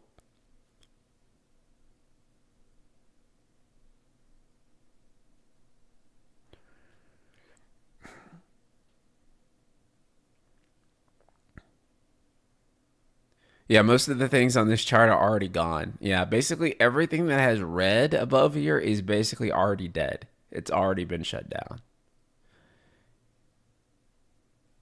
So, um, nothing to really even worry about like that. The Cydia that I think coming out, I might die too, I guess. I don't know. I mean, it's a really fun game. I know people don't believe it, but it actually is an incredibly fun game. But it's the abilities gotcha is going to ruin it. So I don't know. I don't know how it's going to do. I mean, look at this as proof further that their mobile offerings just aren't good. Yeah, for sure. 2025 numbers aren't included. Yeah, so it means that it's hard to say what Ever Crisis is doing now compared to um, you know, last year. And I mean, last year, especially, Final Fantasy VII Rebirth came out. So I'm sure that Ever Crisis got a boost from that. Missing Link is low key the dumbest thing they've done post Versus 13. Damn, brother. Because no one cares about Cage except hardcore fans who will buy anything. No, it's Jacob. Um, So, what is the takeaway from all of this? The takeaway is that we're really fucking cooked. Not necessarily, but Square Enix is definitely a far way out from being where they need to be. There's a long road ahead of us to getting back on track. There was a tweet not too long ago where a person said that they basically said that Square Enix is in their like new golden age. They're like their second golden age and no one wants to talk about it. And I still think about that tweet And like, I'm still like, that's so silly. And like, I'm looking at I'm looking at this now and I'm thinking this is not a golden age, right? Like I mean maybe like a super subjective one to you if you like Team Asano and you like Dragon Quest and you aren't concerned about where Dragon Quest 12 is. But that tweet was really fucking funny, bro. That's a very silly tweet, yeah.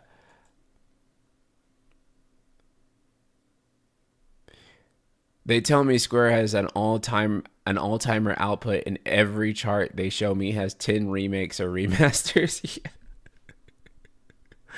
Yeah, I know. I know. And I'm just like, yo, bro. And I'm not saying that remakes and remasters can't be in like a new golden era. It's just like in order for us to be like, yo, this is a golden era, it has to be new games too, right? Like it has to be like new video games that are reaching those heights. Ever heard of the gotcha game Oh My OG? Me neither, and it makes more money than the freaking FF7 mobile games. Yeah, what the fuck? What the fuck is that? That's so strange. But so I think they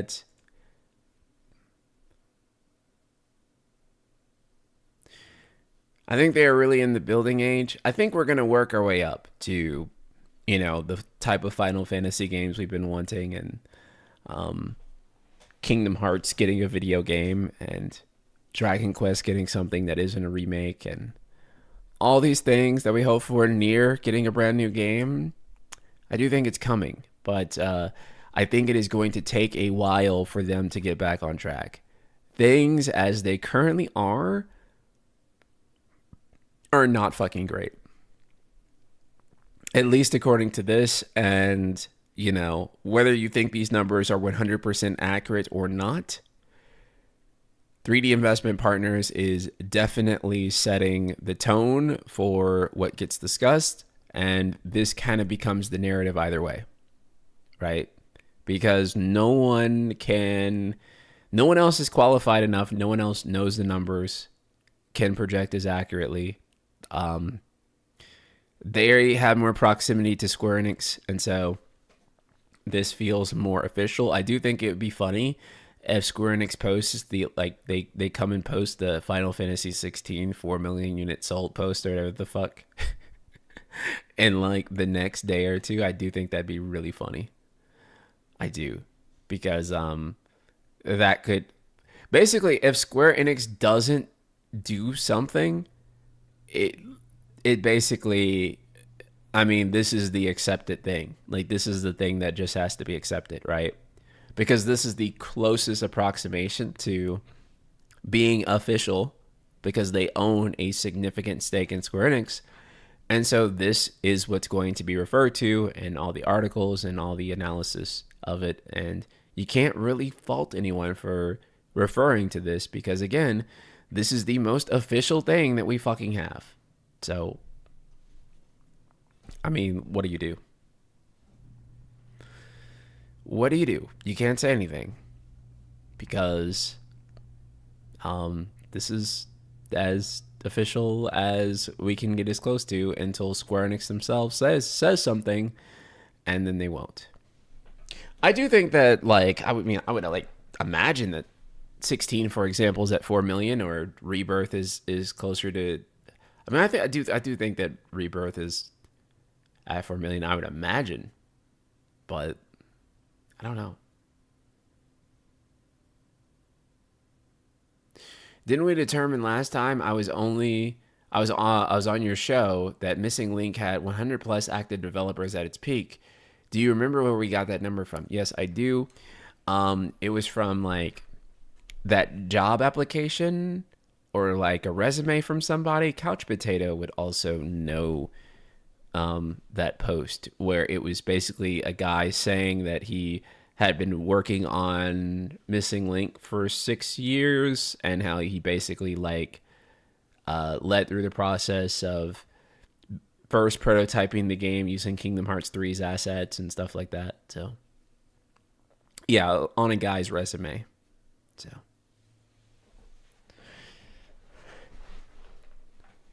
I can already see the YouTube thumbnails with Cloud's face with fire in the back and a chart graph going down. Oh man. I mean, and this is part of like what's frustrating, right? Is because if Square Enix doesn't come out and say, you know, anything, basically you let the people who are going to grift off of it be true. Like you let that be the narrative. Because what can you say? Someone with a very significant amount of stake in Square Enix says this is the truth. And that is like a fairly official thing to say. That's like a very reputable source for most people. And so even though there is some reasonable doubt on whether these numbers are true or not, it kind of doesn't matter because that's what's going to paint the discussion, and there's no way to factually disprove it other than to say, hey, I don't think that adds up. But who the fuck cares if you don't think that adds up? Because this is what the official thing is, the very official thing from the people who invest in the company are saying. And so that is going to be the narrative, whether we like it or not. But as I said earlier in the stream, there's only one fucking person who can, or one fucking organization, company, whoever you want to describe it as, that can set the record straight right now if it's not true, and that's Square Enix. So if Square Enix, you know, if it hurts them, then it hurts them as far as I'm concerned, because they are the ones who have let this continue to spiral out of control when they could just say the facts, right? And if the facts are that the games aren't performing well and these number approximations are generally true, then let's start there, you know? Like, let's talk in like the realm of like fact. But like, instead, they keep this as discourse going in circles, right? Say, for example, that Final Fantasy 16 did not sell well, right? Like, let's say that that's true. If FF16 didn't sell well, put the numbers out, right? Like, let us know how it's selling. And then it would be headlines for like a month, and people would be discussing it. And then it'd be over, right? Eventually it'd be over. Instead, we're having Final Fantasy 16 failed to meet expectations discussions every other fucking week. And so they're letting a potentially bad headline become regular news by not just flat out fucking saying, here's the sales. If they said, here's the sales, this is what we needed it to do, and it didn't do that, like I said, it'd be big discourse for a month, and then eventually it'd blow over, and we'd focus on other things, and it'd only come up as it was relevant to discussions. Because of what they're doing, though, because of how they keep obscuring it, every other fucking month we have to have the did the game fail discussion, right? The did Rebirth fail? Did 16 fail? We have to keep talking about it over and over and over again. Like, it keeps coming out, and then it keeps getting discussed. And so, again, what could have been news for a month is now turning into an evergreen topic. It's become an evergreen source of bad news to farm Square Enix from. Which new analyst is saying that, like, it did bad? And is it true? And we go through the cycle again and again and again. And we're going to keep going through the fucking cycle until Square Enix just releases the fucking numbers. Yeah, the sources they have are ultimately better than anything we have. Yeah. Like I said, their framing should be brought into question, but the data is probably in the correct ballpark from what can be extrapolated. Right. And that's kind of where I'm at too, is that I do question the framing, but I don't know if I can question the estimations because I don't know what I don't know. and they know things and have access to data that I don't have. So I can't really say with any definitive sense if this is wrong or not. I can tell you which parts make sense to me, but I can't tell you which numbers are wrong or not. So,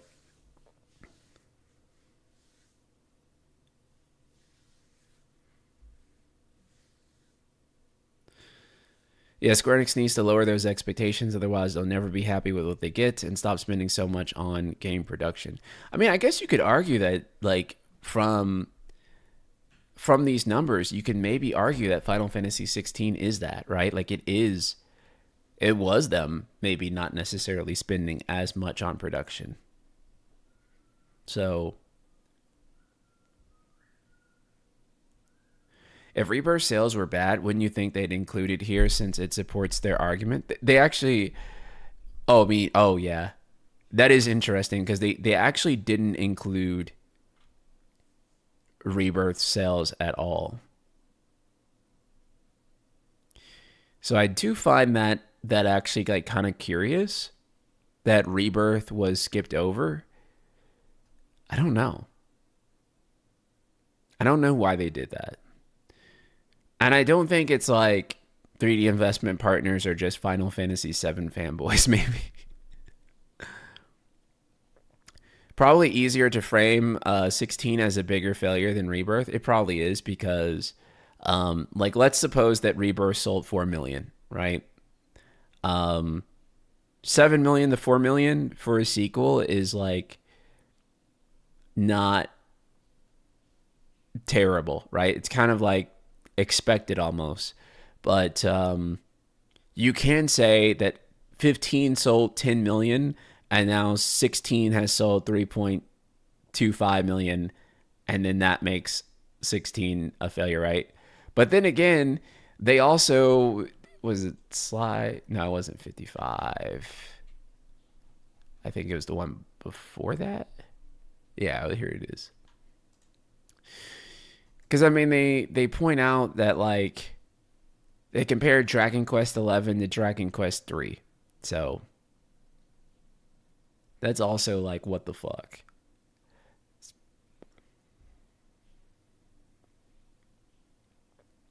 And I mean, this is part of where, yeah, I feel like this is just dumb. This just doesn't make any fucking sense to me. Is the Dragon Quest really? I feel like they would have done better to leave Dragon Quest out of this whole thing. Because the points that they're making with Dragon Quest are like what actually kind of undermined their their point, right? Like people will probably accept your argument about Final Fantasy, but like Dragon Quest, yeah, straight up feels disingenuous for sure. Because it just doesn't make any sense for them to pick apart Dragon Quest, which seems to be doing pretty damn good, all things said. Like I don't think that there's anything wrong with Dragon Quest as an IP other than how long it's taking to get Dragon Quest 12 out. Is probably the only thing I would say that it's kind of been a big problem for the DQ series. But in Dragon Quest 3 HD 2D, which seemed to be a fairly well received game, and I just don't know. I again personally, I feel like that's silly to me. I don't want to sound like I'm jumping in front of a bullet for this framing, just trying to interpret it. Oh wait, let's see your previous messages. I think remakes slash rebirth don't really work in the apples to apples comparisons they were trying to frame of Final Fantasy 6 FF15 to 16 versus Monster Hunter X to Monster Hunter World.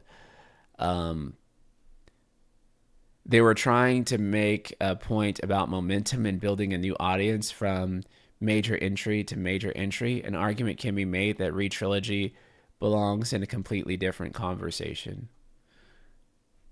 Yeah, I don't even think that's necessarily a wrong thing. I just would probably leave Dragon Quest out of that point because I think the point that you think that they're making is probably the actual correct point that they're trying to make. And it's a point that I don't disagree with. It's just that I don't think that Dragon Quest 11 and Dragon Quest 3 is like a very sensible inclusion of that for it to make sense. Like if this was Dragon Quest 11 and it had sold more and Dragon Quest 12 was down here, then I'd be like, yeah, they're cooking. Like Bad Boomy, thank you so much. Have a good one. But yeah, I would be like, yeah, they're cooking, right? Like that makes sense. 11 and 3, that's just like that's a little silly, right? I do think there's a valid comparison here to say like, oh, well, you reached 10 million with Final Fantasy 15, and then you only reached 3.23 million with 16. Okay, that's like only 30% of the audience. We've completely fucking fallen off. Like, what happened, right? That's a problem. I'm not trying to say I would frame it this way, just trying to interpret the slide. Yeah, of course, of course. Though maybe I think the point will come across regardless. I wouldn't say they are assuming shareholders would view the remake/rebirth series as different enough to where they can't use it. Yeah, I think that you can definitely make an argument here that I think that Final Fantasy VII Remake should have sold more than 15. I think Final Fantasy VII is more popular than anything else Final Fantasy, and I think it should have sold more than 15 for sure. But I think the reason that it did it, part of it was that part 1 was PlayStation 4 exclusive, but then I think that them doing more than 2 parts was a bad idea in hindsight. I think that business-wise, Final Fantasy VII Remake should have been a 2-part game series and not a 3-part game series. And this is something that they considered, and they admitted that they considered. They said initially they were thinking about maybe only 2 parts, and then they ended up deciding to do 3. I think that considering how much money that they're spending now, they probably maybe wish they did too, for sure. But I do think that the smarter business move, looking at the numbers, would have been to make Final Fantasy VII Remake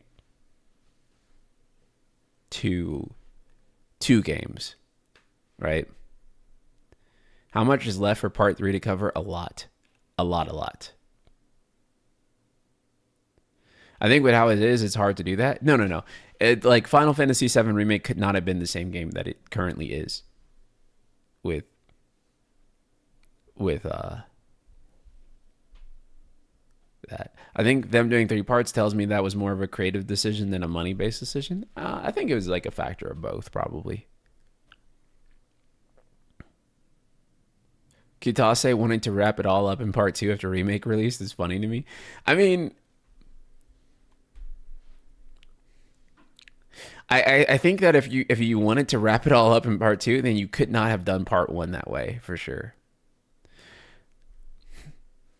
Like they definitely like it couldn't have been like the same Final Fantasy VII Remake if they had done it in 2 parts, right? It's not like they could basically make all of Remake and then all of like, or even like half of Rebirth in like one game, and then another half of Rebirth and then all of whatever part 3 is into another game.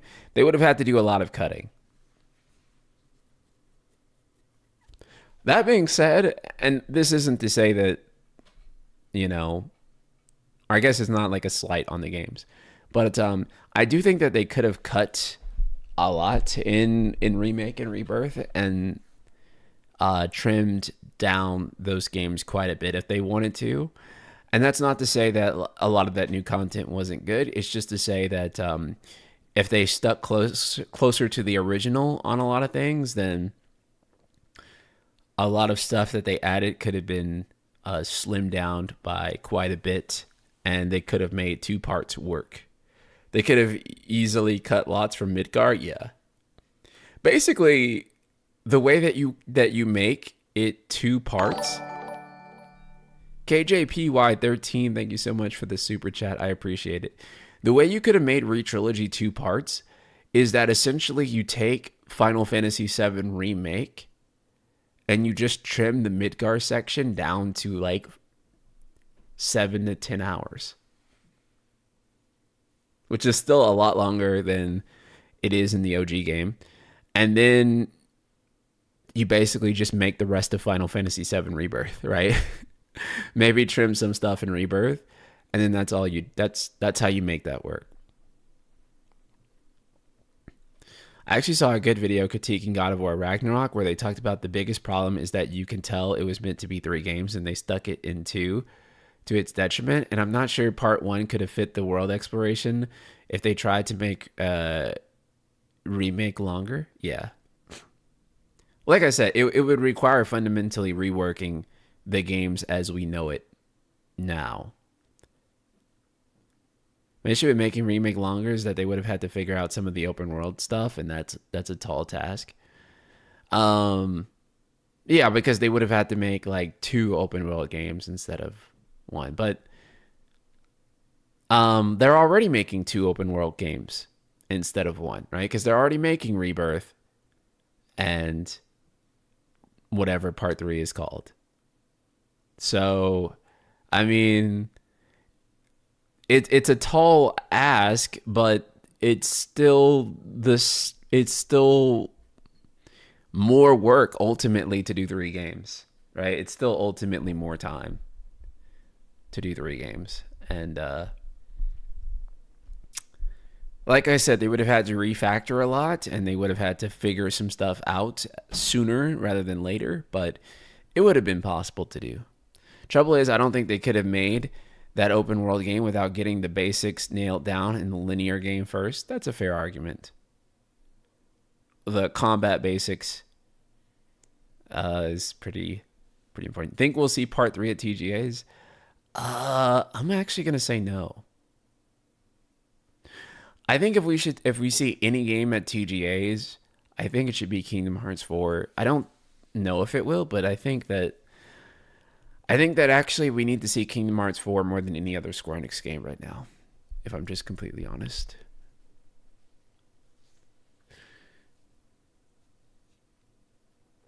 We will not see KH4, I fear. I don't think we will either.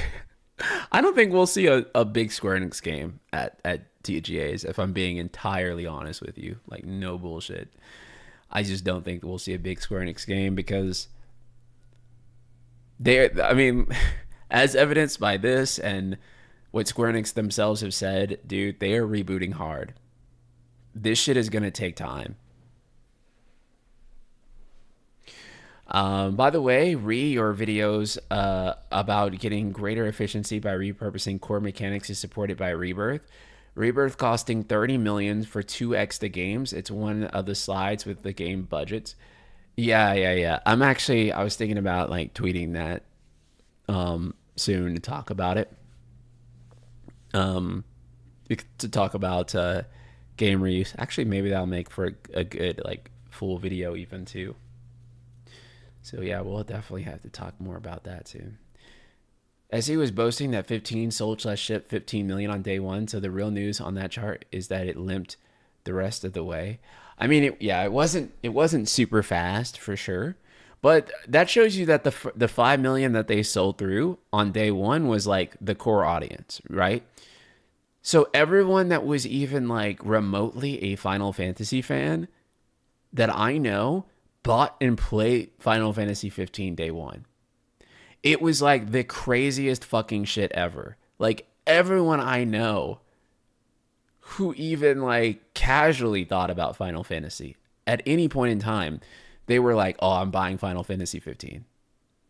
Like FF15's release was monumentous.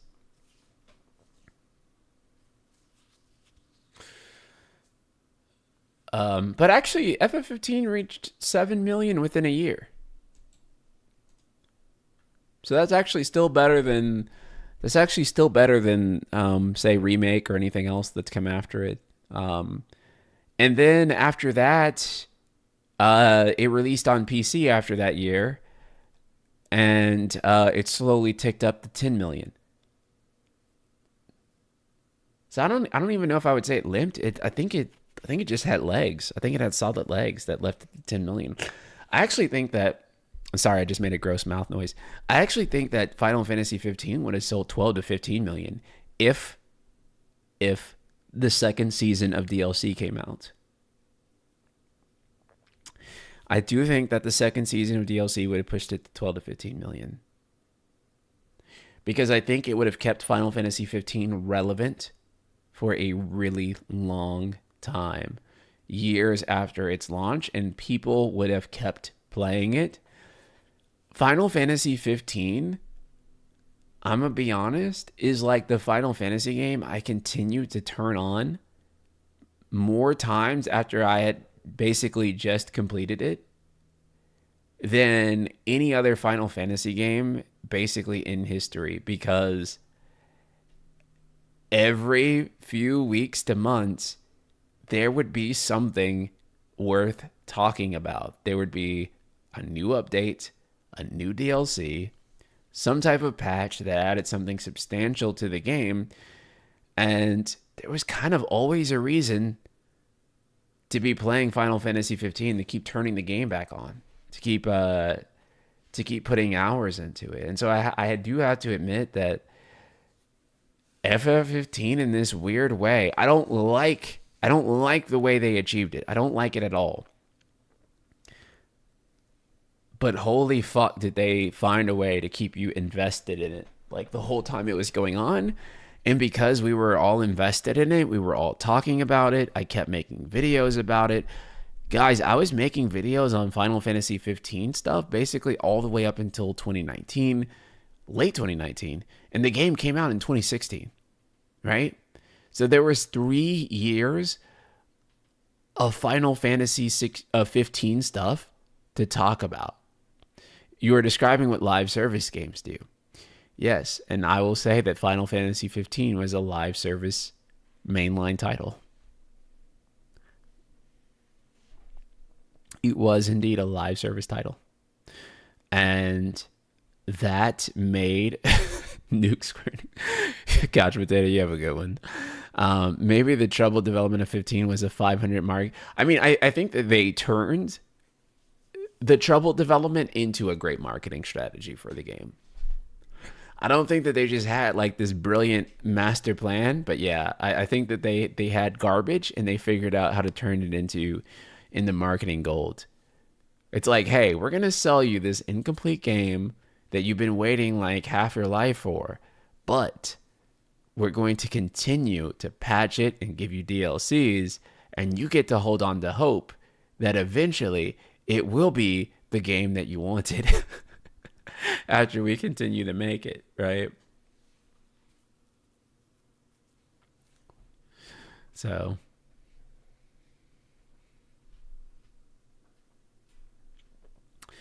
I mean, it worked. What can I say, right? Like, we bought it in overwhelming numbers, and people seem to like it. So, okay, I think that is it for today's stream. I think we covered all the major slides here. And yeah, we've been going almost 4 hours. Thank you guys so much for tuning in. I'll be talking more about this throughout the week. I will probably do a proper video on this topic that contains my feelings in like a more succinct way and allows me some space to do this. Oh, before we go, Roy Mustang, thanks for the $10 super chat. I wanted to see a completely unique game like The World Ends With You, original Nintendo DS version with dual screen combat from Square Enix someday. Hope to see you play Trails on Friday. You're close to the end. Oh, thank you so much, Roy Mustang. I appreciate it. Thank you again for everyone that tuned in. Be sure to join us again for the Trail stream on Friday. Love you, and I'll see you all then.